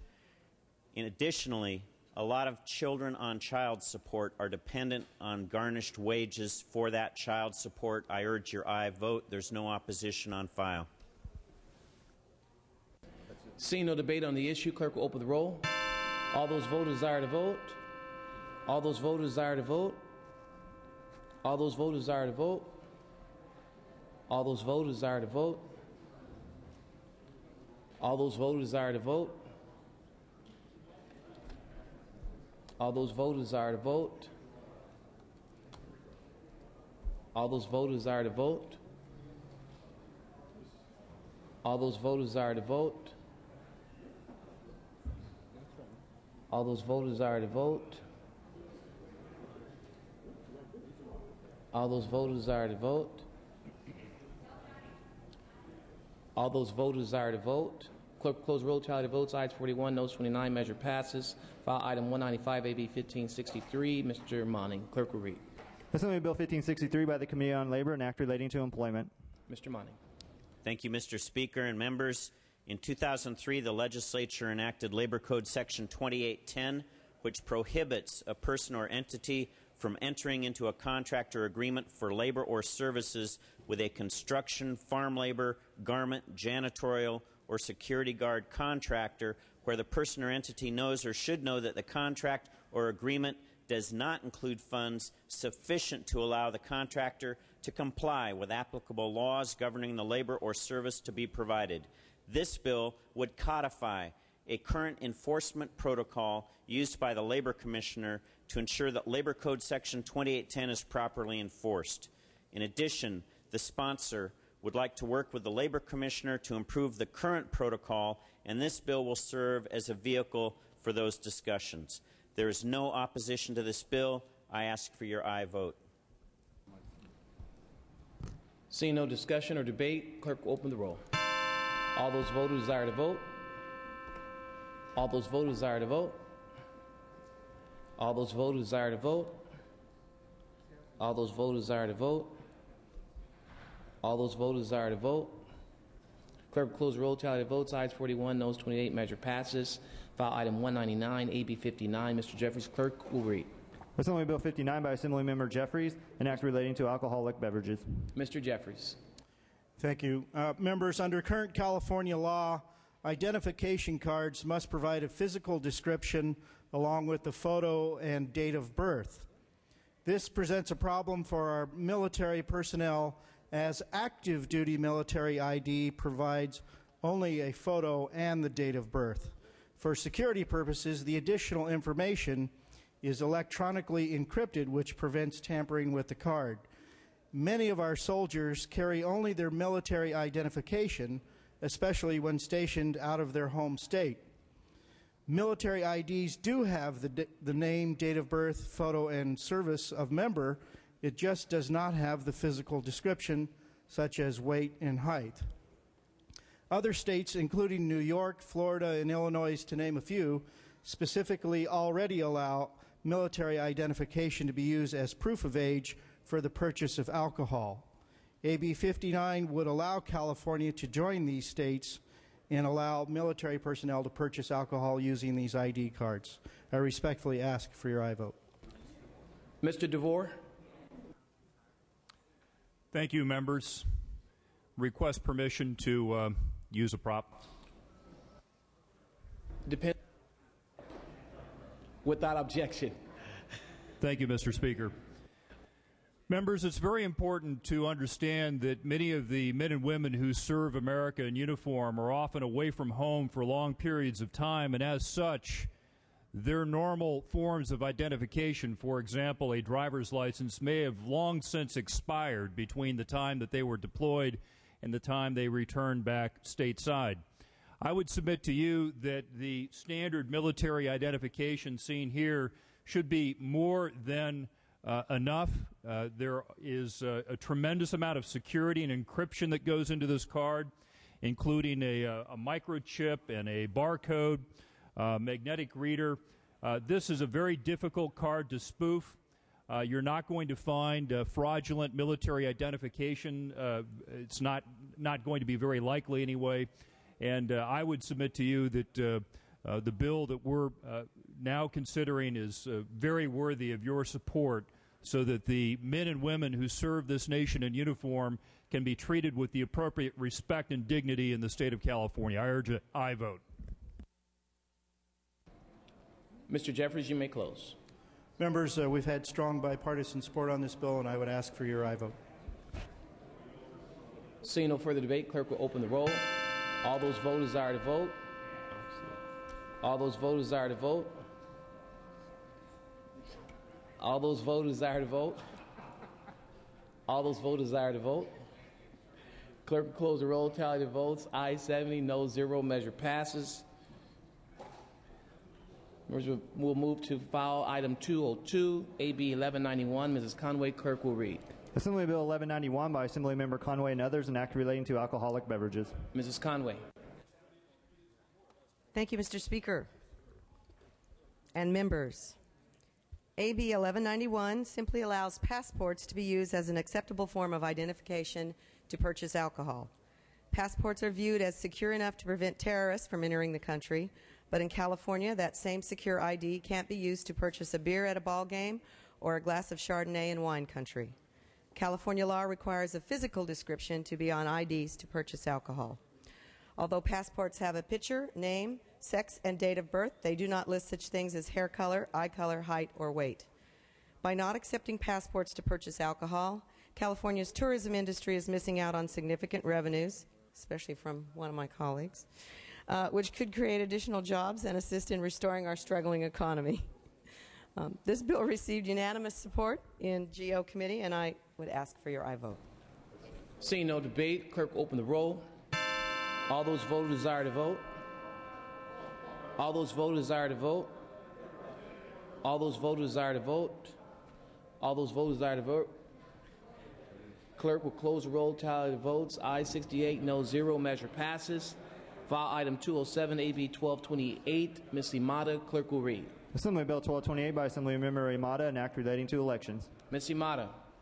Thank you, Mr. Speaker and members. I am presenting AB 1228, which would do two things. It would allow Yolo County to conduct up to 3 pilot all-male elections to sunset December 31st, 2016, and also require any of these all-male elections to report within 6 months of the execution a study addressing the demographic profile of the success or failure of such an all-male ballot election. This bill is a district bill, and I believe that Yolo County, which is just 15 minutes west of here, one that is 200,000 in population, has 4 cities, a large university, and many small rural towns, would be the perfect fit for such an all-male pilot. Again, this is a district bill that would ask simply that Yolo County be allowed to conduct 3 such elections to be determined by the Yolo County clerk.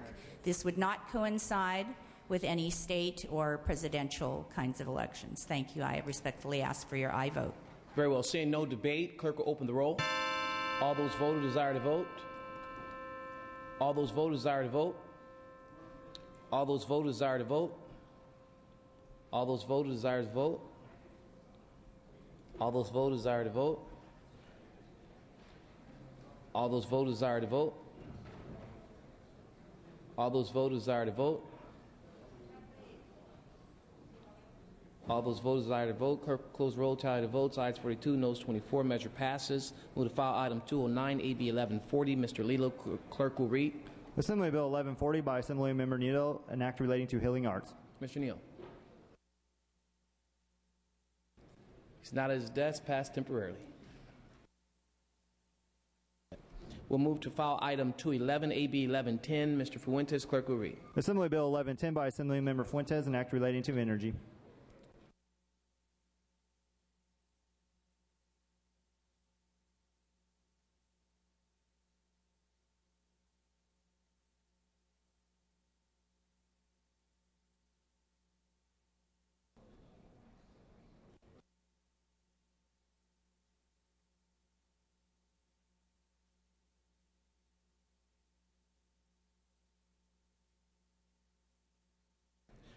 Members will pass and retain that item. We'll move to file item 212, AB 1457.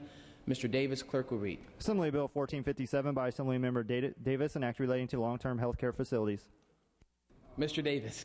Thank you, Mr. Speaker and members of the Assembly. As we know that we have an inordinate number of senior citizens in the American population, California being a part of that, we too will endure a need for planning for senior citizens, and particularly our nursing homes have to be very friendly to the consumers who will be residents in our nursing homes now and in the future. Currently, many individuals who have been residents of nursing homes have had problems in identifying who in fact is the responsible person in terms of ownership and licensee for providing the kind of treatment that takes place in those facilities.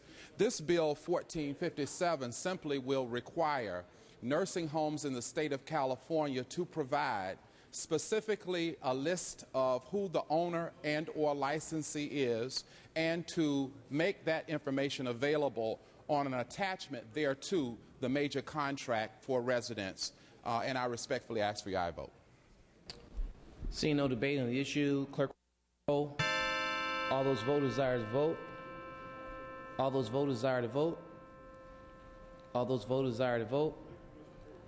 All those voters desire to vote. Clerk will close the roll, tally the votes. Ayes 70, no 0, measure passes. We'll move to file item 213, AB 465. Mr. Cotto, clerk will read. Assembly Bill 465 by Assemblymember Cotto, an act relating to schools. Mr. Cotto. Members, all of us know the important role that, the critical role that parents play in the education of our children. This bill is designed to increase the participation and engagement of parents in school. The bill urges schools to consider contracting with proven community-based nonprofit organizations when developing parent education and involvement programs often required in the Title I program and other categorical programs. No opposition on file. I ask for your aye vote. Mr. Nielsen. President, ladies and gentlemen of the Assembly, I would urge an aye vote as well. I believe very profoundly in the role of the nonprofits, and Superintendent and Assemblymember Cotto is addressing that. Notwithstanding my great enjoyment of working with him, I must tell you that he's struck out a responsive chord in my heart. The nonprofits are the true partners, and I think this does leave the opportunity available. I have asked him to consider an amendment down the way that would include social and economic needs as well in this consideration. But I commend the superintendent for addressing this issue. Mr. Cotto, you may close. I will be considering the notion that Senator Nielsen said, and I would respectfully ask for your aye vote. Seeing no further debate on the issue, clerk will open the roll. All those voters desire to vote. All those voters desire to vote. All those voters desire to vote. All those voters desire to vote. Clerk will close the roll, tally the votes. Ayes 63, ayes 64, no 0. Measure passes. File item 216, AB 250. Mr. Miller, clerk will read. Assembly Bill 250 by Assemblymember Miller, an act relating to criminal procedure. Mr. Miller. Thank you, Mr. Speaker. Members, AB 250 is a bill designed to improve the judicial process by ensuring that criminal cases are not thrown out due to missed deadlines and that justice is not neglected due to a technicality. Under current law, defendants are allowed to waive their right to a speedy trial for a number of reasons. They also have a right to withdraw that waiver at any time. If they choose to withdraw that waiver, the court is required to set a trial date within a certain amount of time. The problem is that defense attorneys are able to submit their notice of withdrawal via mail at the last minute, So the prosecution and the court are often caught unaware that the withdrawal has been filed until it is too late, resulting that the case does get thrown out. The bill will simply require that if a defendant wishes to withdraw their speedy trial waiver, they must do so in open court, so all parties are aware of it. This will protect the defendant's rights and will improve the efficiency of the courts. As you see in your analysis, this has garnered widespread bipartisan support, and I respectfully ask for your aye vote. Mr. Duvall. Mr. Miller, how you doing today? Question to the author? Without Mr. Speaker? objection. Could you give us an example of what this law is trying to fix or correct? We're trying to fix a loophole that would allow bad guys to get out of jail or not go to jail quick. You missed. This is Bikers Against Drunk Driving, so that doesn't mean bad guys. So anyhow, could you give me an example? An example would be if the court allows a defendant to waive their right to a speedy trial, they have the right to do that. And then at some point in time down in the road, they can withdraw that right and then avoid actually going to trial. What my bill will do is require them to do the withdrawal notice in open court. Now, I'm sure everybody is very crystal clear on that explanation.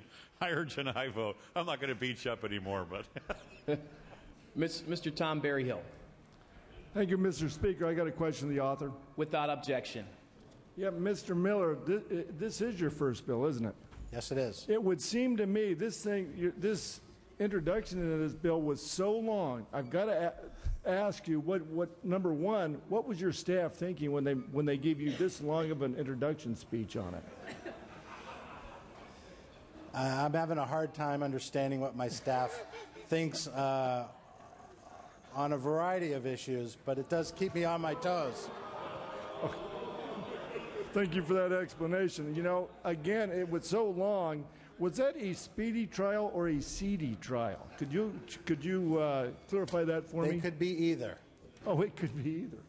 Well, in that case, because members, on my own time, because this is my seatmate, I'm not really all that sure about this bill, but I am going to go ahead and support it just because he's my friend. That's nice.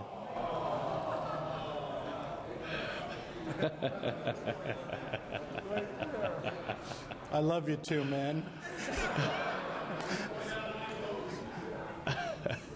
Such a love fest. Mr. Miller, you may close. I respectfully ask for an aye vote. Thank you. Seeing and hearing no further debate, clerk will open the roll. All those voting desire to vote. All those voting desire to vote. All those voting desire to vote. All those voting desire to vote. All those voting desire to vote. All those voting desire to vote. Clerk will close the roll, tally the votes. Ayes 63, no, 0. Measure passes. File item 218, AB 532. Mr. Liu, clerk will read. Assembly Bill 532 by Assemblymember Liu, an act relating to search warrants. Mr. Liu. Thank you, Mr. Speaker and members. AB 532 is designed to enable law enforcement to apply for a search warrant to temporarily seize firearms in domestic violence incidents. The inability of law enforcement to remove such firearms and other deadly weapons from the scene of a domestic violence incident or from individuals who pose an immediate danger themselves places many individuals at unnecessary risk. This bill is sponsored by the Los Angeles County DA's Association, and it will help reduce this risk by providing law enforcement officers with the authority to constitutionally seize firearms and other deadly weapons in these situations. Respectfully request an aye vote. See no debate on the issue. Clerk will open the roll. All those voters desire to vote. All those voters desire to vote. All those voters desire to vote. All those voters desire to vote. All those voters desire to vote. Clerk will close roll, tally the votes. Ayes 66, no 0. Measure passes. Move to file item 221, AB 1487. Mr. Hill, clerk will read. Assembly Bill 1487 by Assemblymember Hill, an act relating to inmate medical costs. Mr. Hill.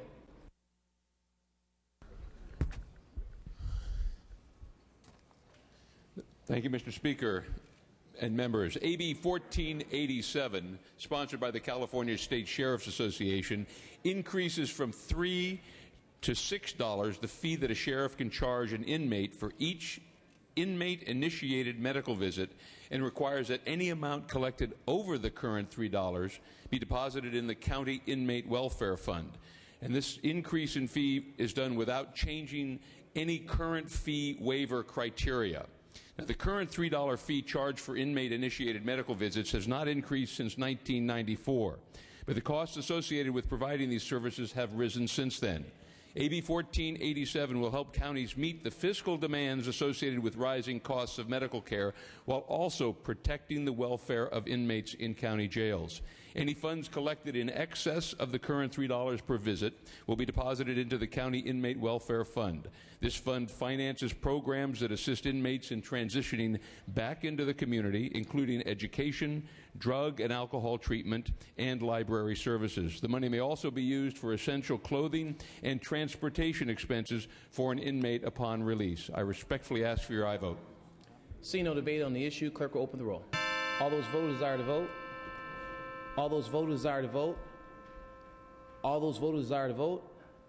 All those voters desire to vote. Clerk will close the roll, tally the votes. Ayes 66, no 0. Measure passes. Move to file item 226 AB 1143. Ms. Ma, clerk will read. Assembly Bill 1143 by Assemblymember Ma, an act relating to vital records. Ms. Ma. Thank you, Mr. Speaker and members. Since the implementation of AB 102 on January 1st, 2009, a piece of legislation I carried in 2007, several instances of clerical errors have been discovered in the new name fields of the new marriage license forms. AB 1143 would allow an amendment for information contained in the new name fields if the amendment is to correct a clerical error. This also clarifies the use of the middle name segment on the new forms. Specifically, AB 1143 will allow applicants to add their current or birth last name to the middle name field while retaining their current middle name. This bill came out of the Assembly Judiciary Committee on Consent. However, we received a oppose unless amended letter from the California Department of Public Health with respect to the portion of the bill language that clarifies the use of the middle name. We will continue to work with the California Department of Public Health to address their concerns, and this bill will be back in this House on concurrence. I respectfully ask for your aye vote, members. Seeing no debate on the issue, clerk will open the roll. All those voters desire to vote. All those voters desire to vote. All those voters desire to vote. All those voters desire to vote. Clerk will close the roll, tally the votes. Ayes 69, no 0. Measure passes. Move to file item 227 AB 386. Mr. Ruskin, clerk will read. Assembly Bill 386 by Assemblymember Ruskin, an act relating to post-secondary education. Mr. Ruskin. Thank you, Mr. Speaker and members. This bill is brought to your attention in order to clarify and close a loophole in state law.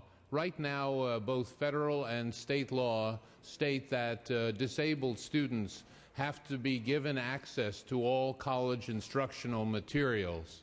The loophole is of the nature that it does not specify that non-printed materials must include audio-visual works or digital media files. So this bill is simply closing that ambiguity by placing those specific media into law. I ask for an aye vote. Seeing no further debate, clerk, please open the roll.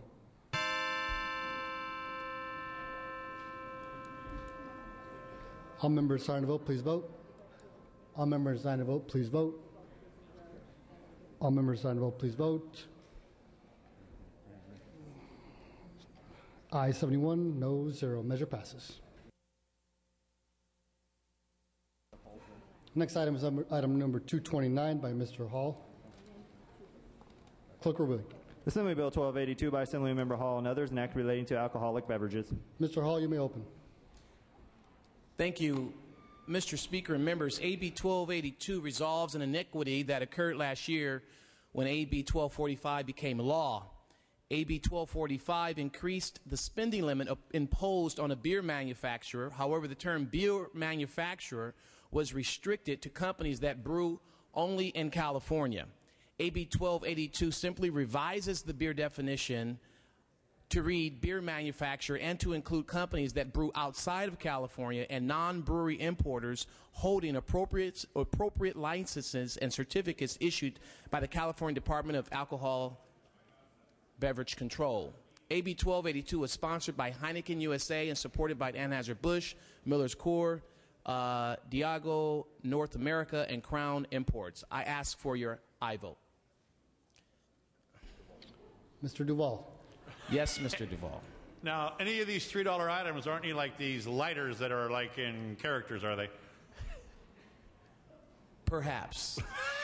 I would take a second look at it. We're going to support your bill today. I respectfully ask for your aye vote. Seeing no further debate, clerk will open the roll. All members desiring to vote, please vote. All members desiring to vote, please vote. All members desiring to vote, please vote. Clerk will close the roll. Tally the vote. Aye 69, noes 1. Measure carries. File item number 231, Mr. Hall. Assembly Bill 599 by Assemblymember Hall, an act relating to laboratories. Mr. Hall, you may open. Mr. Speaker and members, AB 599 exempts the Forensic Alcohol Analysis Laboratory from oversight by the Department of Public Health if it is accredited by the American Society of Crime Laboratory Directors or by another accrediting body approved by the Forensic Alcohol Review Committee. This bill received bipartisan support in both Policy and Fiscal Committee. I respectfully ask for your aye vote. Thank you. Seeing no further debate, clerk will open the roll. All members desiring to vote, please vote. All members desiring to vote, please vote. All members desiring to vote, please vote. Clerk will close the roll. Tally the vote. Aye 74, no 0. Measure carries. Next item on the file is item number 232. Mr. Duval, clerk will read. Assembly concurrent resolution 43 by Assemblymember Duval relative to Motorcycle Awareness Month. Mr. Duval, you may open on the item. Mr. Speaker and members, ACR 43 proclaims May 2009 Motorcycle Awareness Month. This is to make sure that people that ride motorcycles are recognized for their thriftiness and their footprint here in California. I think it's a wonderful thing that we consider how many miles to the gallons motorcycles get. They are the true dream California dream machine. I urge an aye vote. Mr. Duval, co-authors on the measure? Are you seeking co-authors? Before we proceed to the co-authorship, Mr. Solorio. Mr. Duval, is this your first bill? Since it is about motorcycles. Seeing no further debate, clerk will open the roll on co-authors, members. Co-authors, please. Clerk will open the roll on co-authors.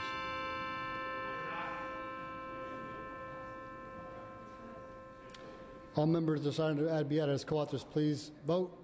Co-authors, members. Clerk will close the roll, tally the co-authors. 73 co-authors. Seeing 73 co-authors, a voice vote on the matter. All members that support the measure, please say aye. Ayes have it. Returning to item number 230, Mr. Davis, clerk will read. Assembly Bill 1363 by Assemblymember Davis, an act relating to concealed firearms. Mr. Speaker and members Mr. Davis, you may open on the item. Oh, I'm sorry. Mr. Speaker and members of the Assembly, AB 1363 deals with Section Code 12050 of the California Penal Code, and it helps to close a loophole that has been created in the implementation of this particular code. What the code does is it provides that those who live in counties of 200,000 and or less, that they can have firearms that are open. However, the complexity in the implementation of this policy for those in law enforcement has been that there had been no clarity that those very same individuals who are licensed to carry a gun in a county that's less than 200,000 could also carry that gun in a county of 200,000 and more. And so, in fact, individual residents in our state have been going to other counties with this same policy that was only intended for them to do so in smaller counties. This bill, AB 1363, will close the loophole, making it safer for our law enforcement officers to be more effective in implementing the original intent of the law. I ask for your aye vote. Seeing no debate, clerk will open the roll. All those voters desire to vote. All those voters desire to vote. All those voters desire to vote. All those voters desire to vote. All those voters desire to vote.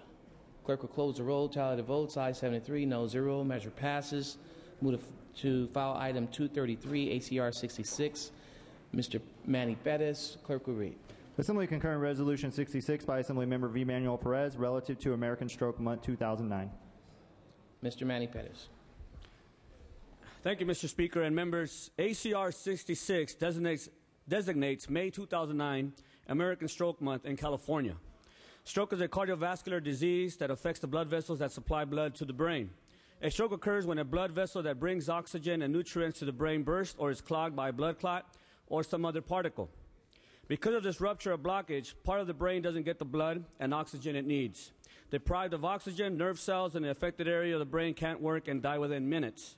Stroke is the nation's third leading cause of death in the United States, killing approximately 145,000 people nationwide and approximately 15,585 people in California each year. California ranks number 28 nationally for stroke-related death rates. However, stroke doesn't always kill. Surviving a stroke can have a devastating impact, not only on the survivor, but also on everyone who cares about them. Knowing the risks and controlling those risks are the best defense against stroke. Acting quickly after a stroke is essential to minimizing the potential and devastating effects of a stroke and beginning recovery.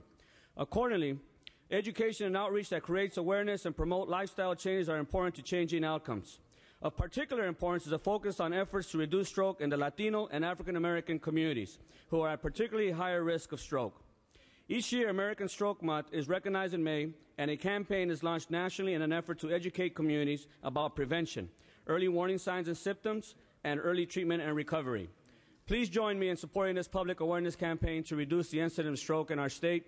I ask for your aye vote, and Mr. Speaker, I'd like the first row to be open for co-authors. Very well. The first roll call will be for co-authors members. Clerk will open the roll. This is for co-authors members. Co-authors. Clerk will close the roll, tally the votes. We have 73 co-authors. Not tally the votes, my apologies.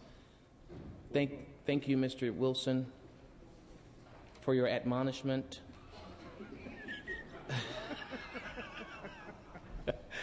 Now we'll go to a voice vote.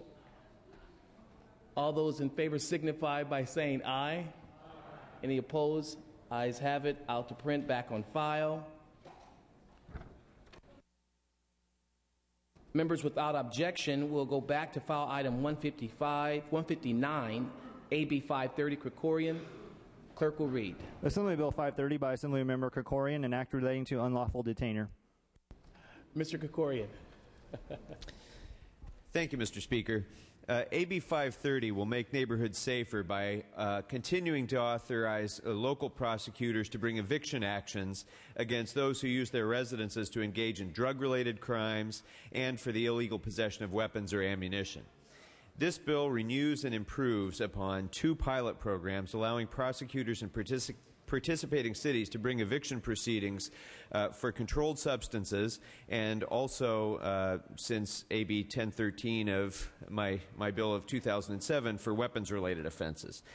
This bill will assist landlords who are currently intimidated from bringing eviction proceedings against tenants who are engaged in these sorts of crimes. The bill will extend the sunset on both programs to 2014. It will make improvements in the data reporting requirements for both programs, and it will add Sacramento to those jurisdictions that are entitled to participate in the program regarding controlled substances. I respectfully ask for your aye vote. Seeing no debate, clerk will open the roll. All those voters desire to vote. All those voters desire to vote. All those voters desire to vote. All those voters desire to vote. Clerk will close the roll, tally the votes. Ayes 74, no 0. Measure passes. Mr. Tirico, for purpose do you rise? Thank you, Mr. Speaker. If we can return to motion resolutions.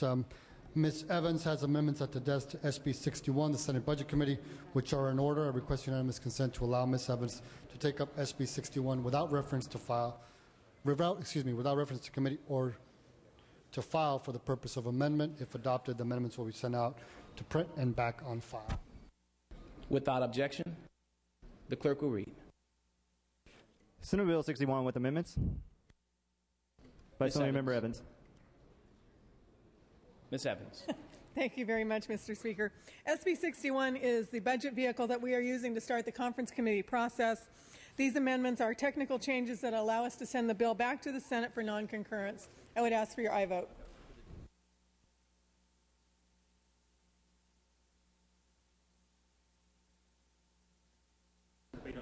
Question debate on the amendments. We'll move to a voice vote on the amendments. All those in favor signify by saying aye. Opposed?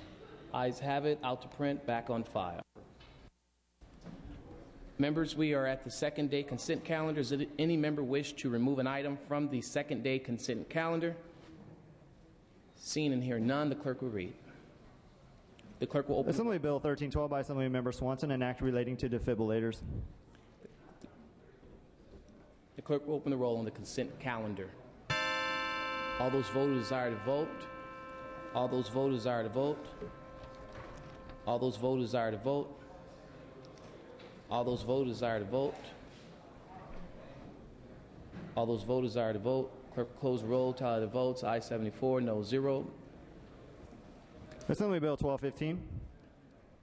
Ayes 74, no 0. Assembly Bill 278. Ayes 74, no 0. Assembly Bill 697. Ayes 74, no 0. Assembly Bill 1341. Ayes 74, no 0. Assembly Bill 1545. Ayes 74, no 0. Assembly Bill 792. Ayes 74, no 0. Assembly Bill 85. Ayes 74, no 0. Assembly Bill 1233. Ayes 74, no 0. Assembly Bill 1246. Ayes 74, no 0. Assembly Bill 863. Ayes 74, no 0. Assembly Bill 1184. Ayes 74, no 0. And Assembly Bill 1553. Ayes 74, no 0. This concludes the business on the daily file. All other items remaining will be passed and retained. All motions shall be considered. Okay. We will now go to the announcements. Remember, the schedule for the session is as follows. Tuesday, May 19th, check-in session. Wednesday, May 20th, check-in session. Thursday, May 21st, floor session at 9:30 a.m. Friday, May 22nd, check-in session.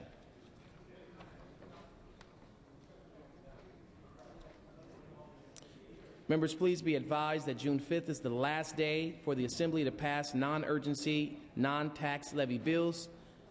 The Chief Clerk has distributed a calendar with the end of session deadlines leading up to this date. Members and staff should review the calendar. Please note. Members, we have a few adjourning memories, one from Mrs. Caballero and Ms. Skinner. Mrs. Caballero.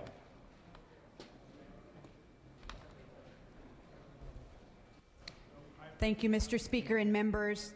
It is with great sadness that I rise today to adjourn in memory of John Tanimura, a leader and icon in the agriculture industry and in the family farming enterprises of the Salinas Valley.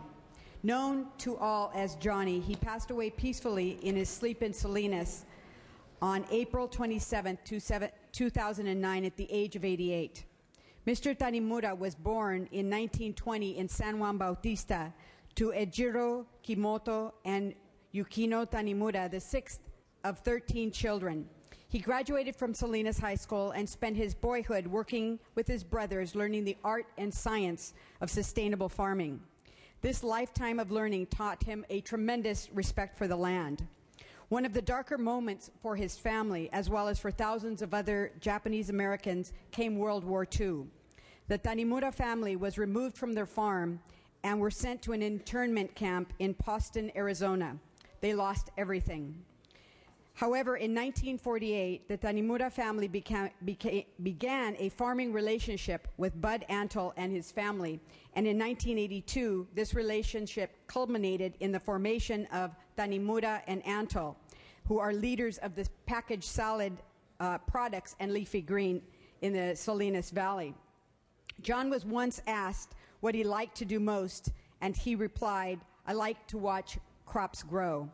Besides his passion for farming, Mr. Tanimura especially enjoyed being at home and eating home-cooked meals from his wife Sakako's expert cooking skills. He also appreciated an after-dinner home-cooked dessert, and he relaxed reading or watching sports. Mr. Tanimura it really exemplifies the best of the Salinas Valley and growing families. He was a wonderful philanthropist. His family had very long ties to the Salinas Valley, and wherever there was anything good happening in the valley, Mr. Tanimura was part of the reason that it happened. We were very sad to see him pass away. He's survived by his wife, Sachi Tanimura, his 3 daughters, Jeannie, Susan, and June, 2 grandchildren, and 5 great-grandchildren. He'll be missed by all of them, as well as all of his colleagues at Tarimuna and Antol. Their families and everyone who knew him well are greatly saddened, and I am greatly honored to adjourn in his memory and ask you to do the same. Thank you. Mrs. Skinner.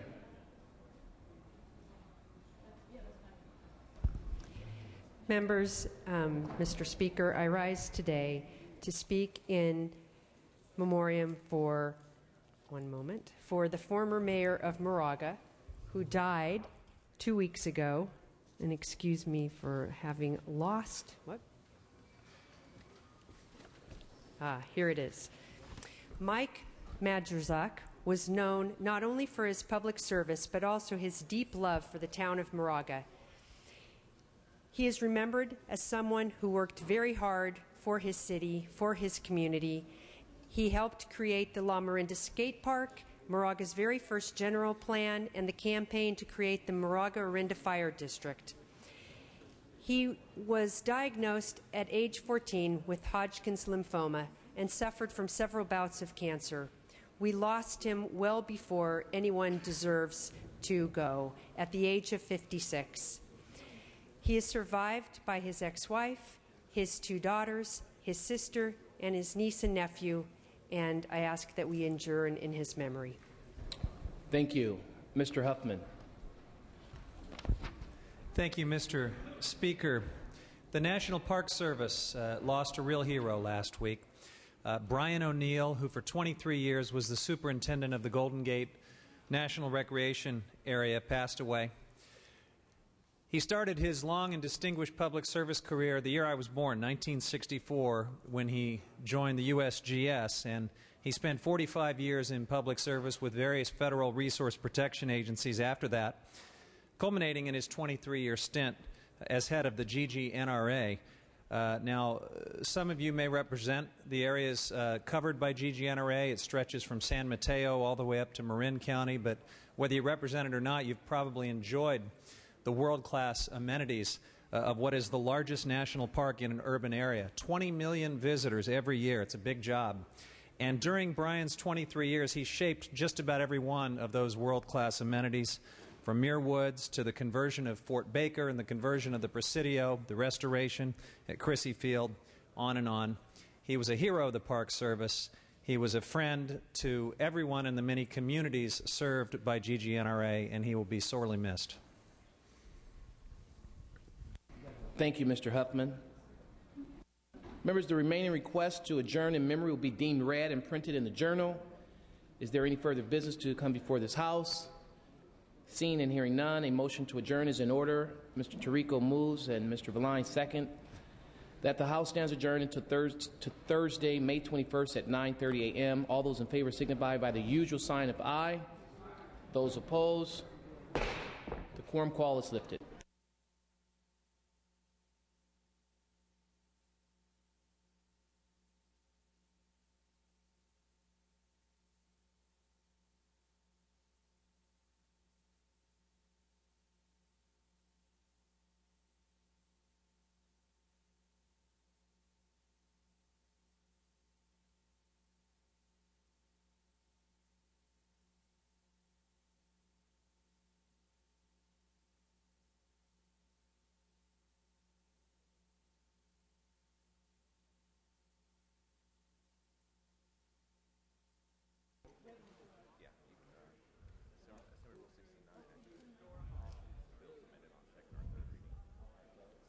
Thank you.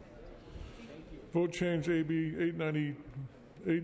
289 from no to aye. Dan Logue. If you don't mind. Logue, Assembly Bill 289, no to aye. Vote change file item 199, AB 59, Jeffries, aye to no. Hall, AB 59, aye to no. Blakesley, vote change. File item 147, AB 473, no to aye. Blakesley, Assembly Bill 473, no to aye. Strickland, vote change. AB 1007, no to aye. Strickland, Assembly Bill 1007, no to aye. Assemblyman Jose Solorio, item 132, AB 497, from aye to not voting. Solorio, Assembly Bill 497, aye to not voting. Assemblyman Anderson, item 140, bill number AB 289, aye to no. Anderson, Assembly Bill 289, aye to no. Assemblyman Knight, file number 168, from no to aye. Oh, shoot. Which number is it? Assembly Bill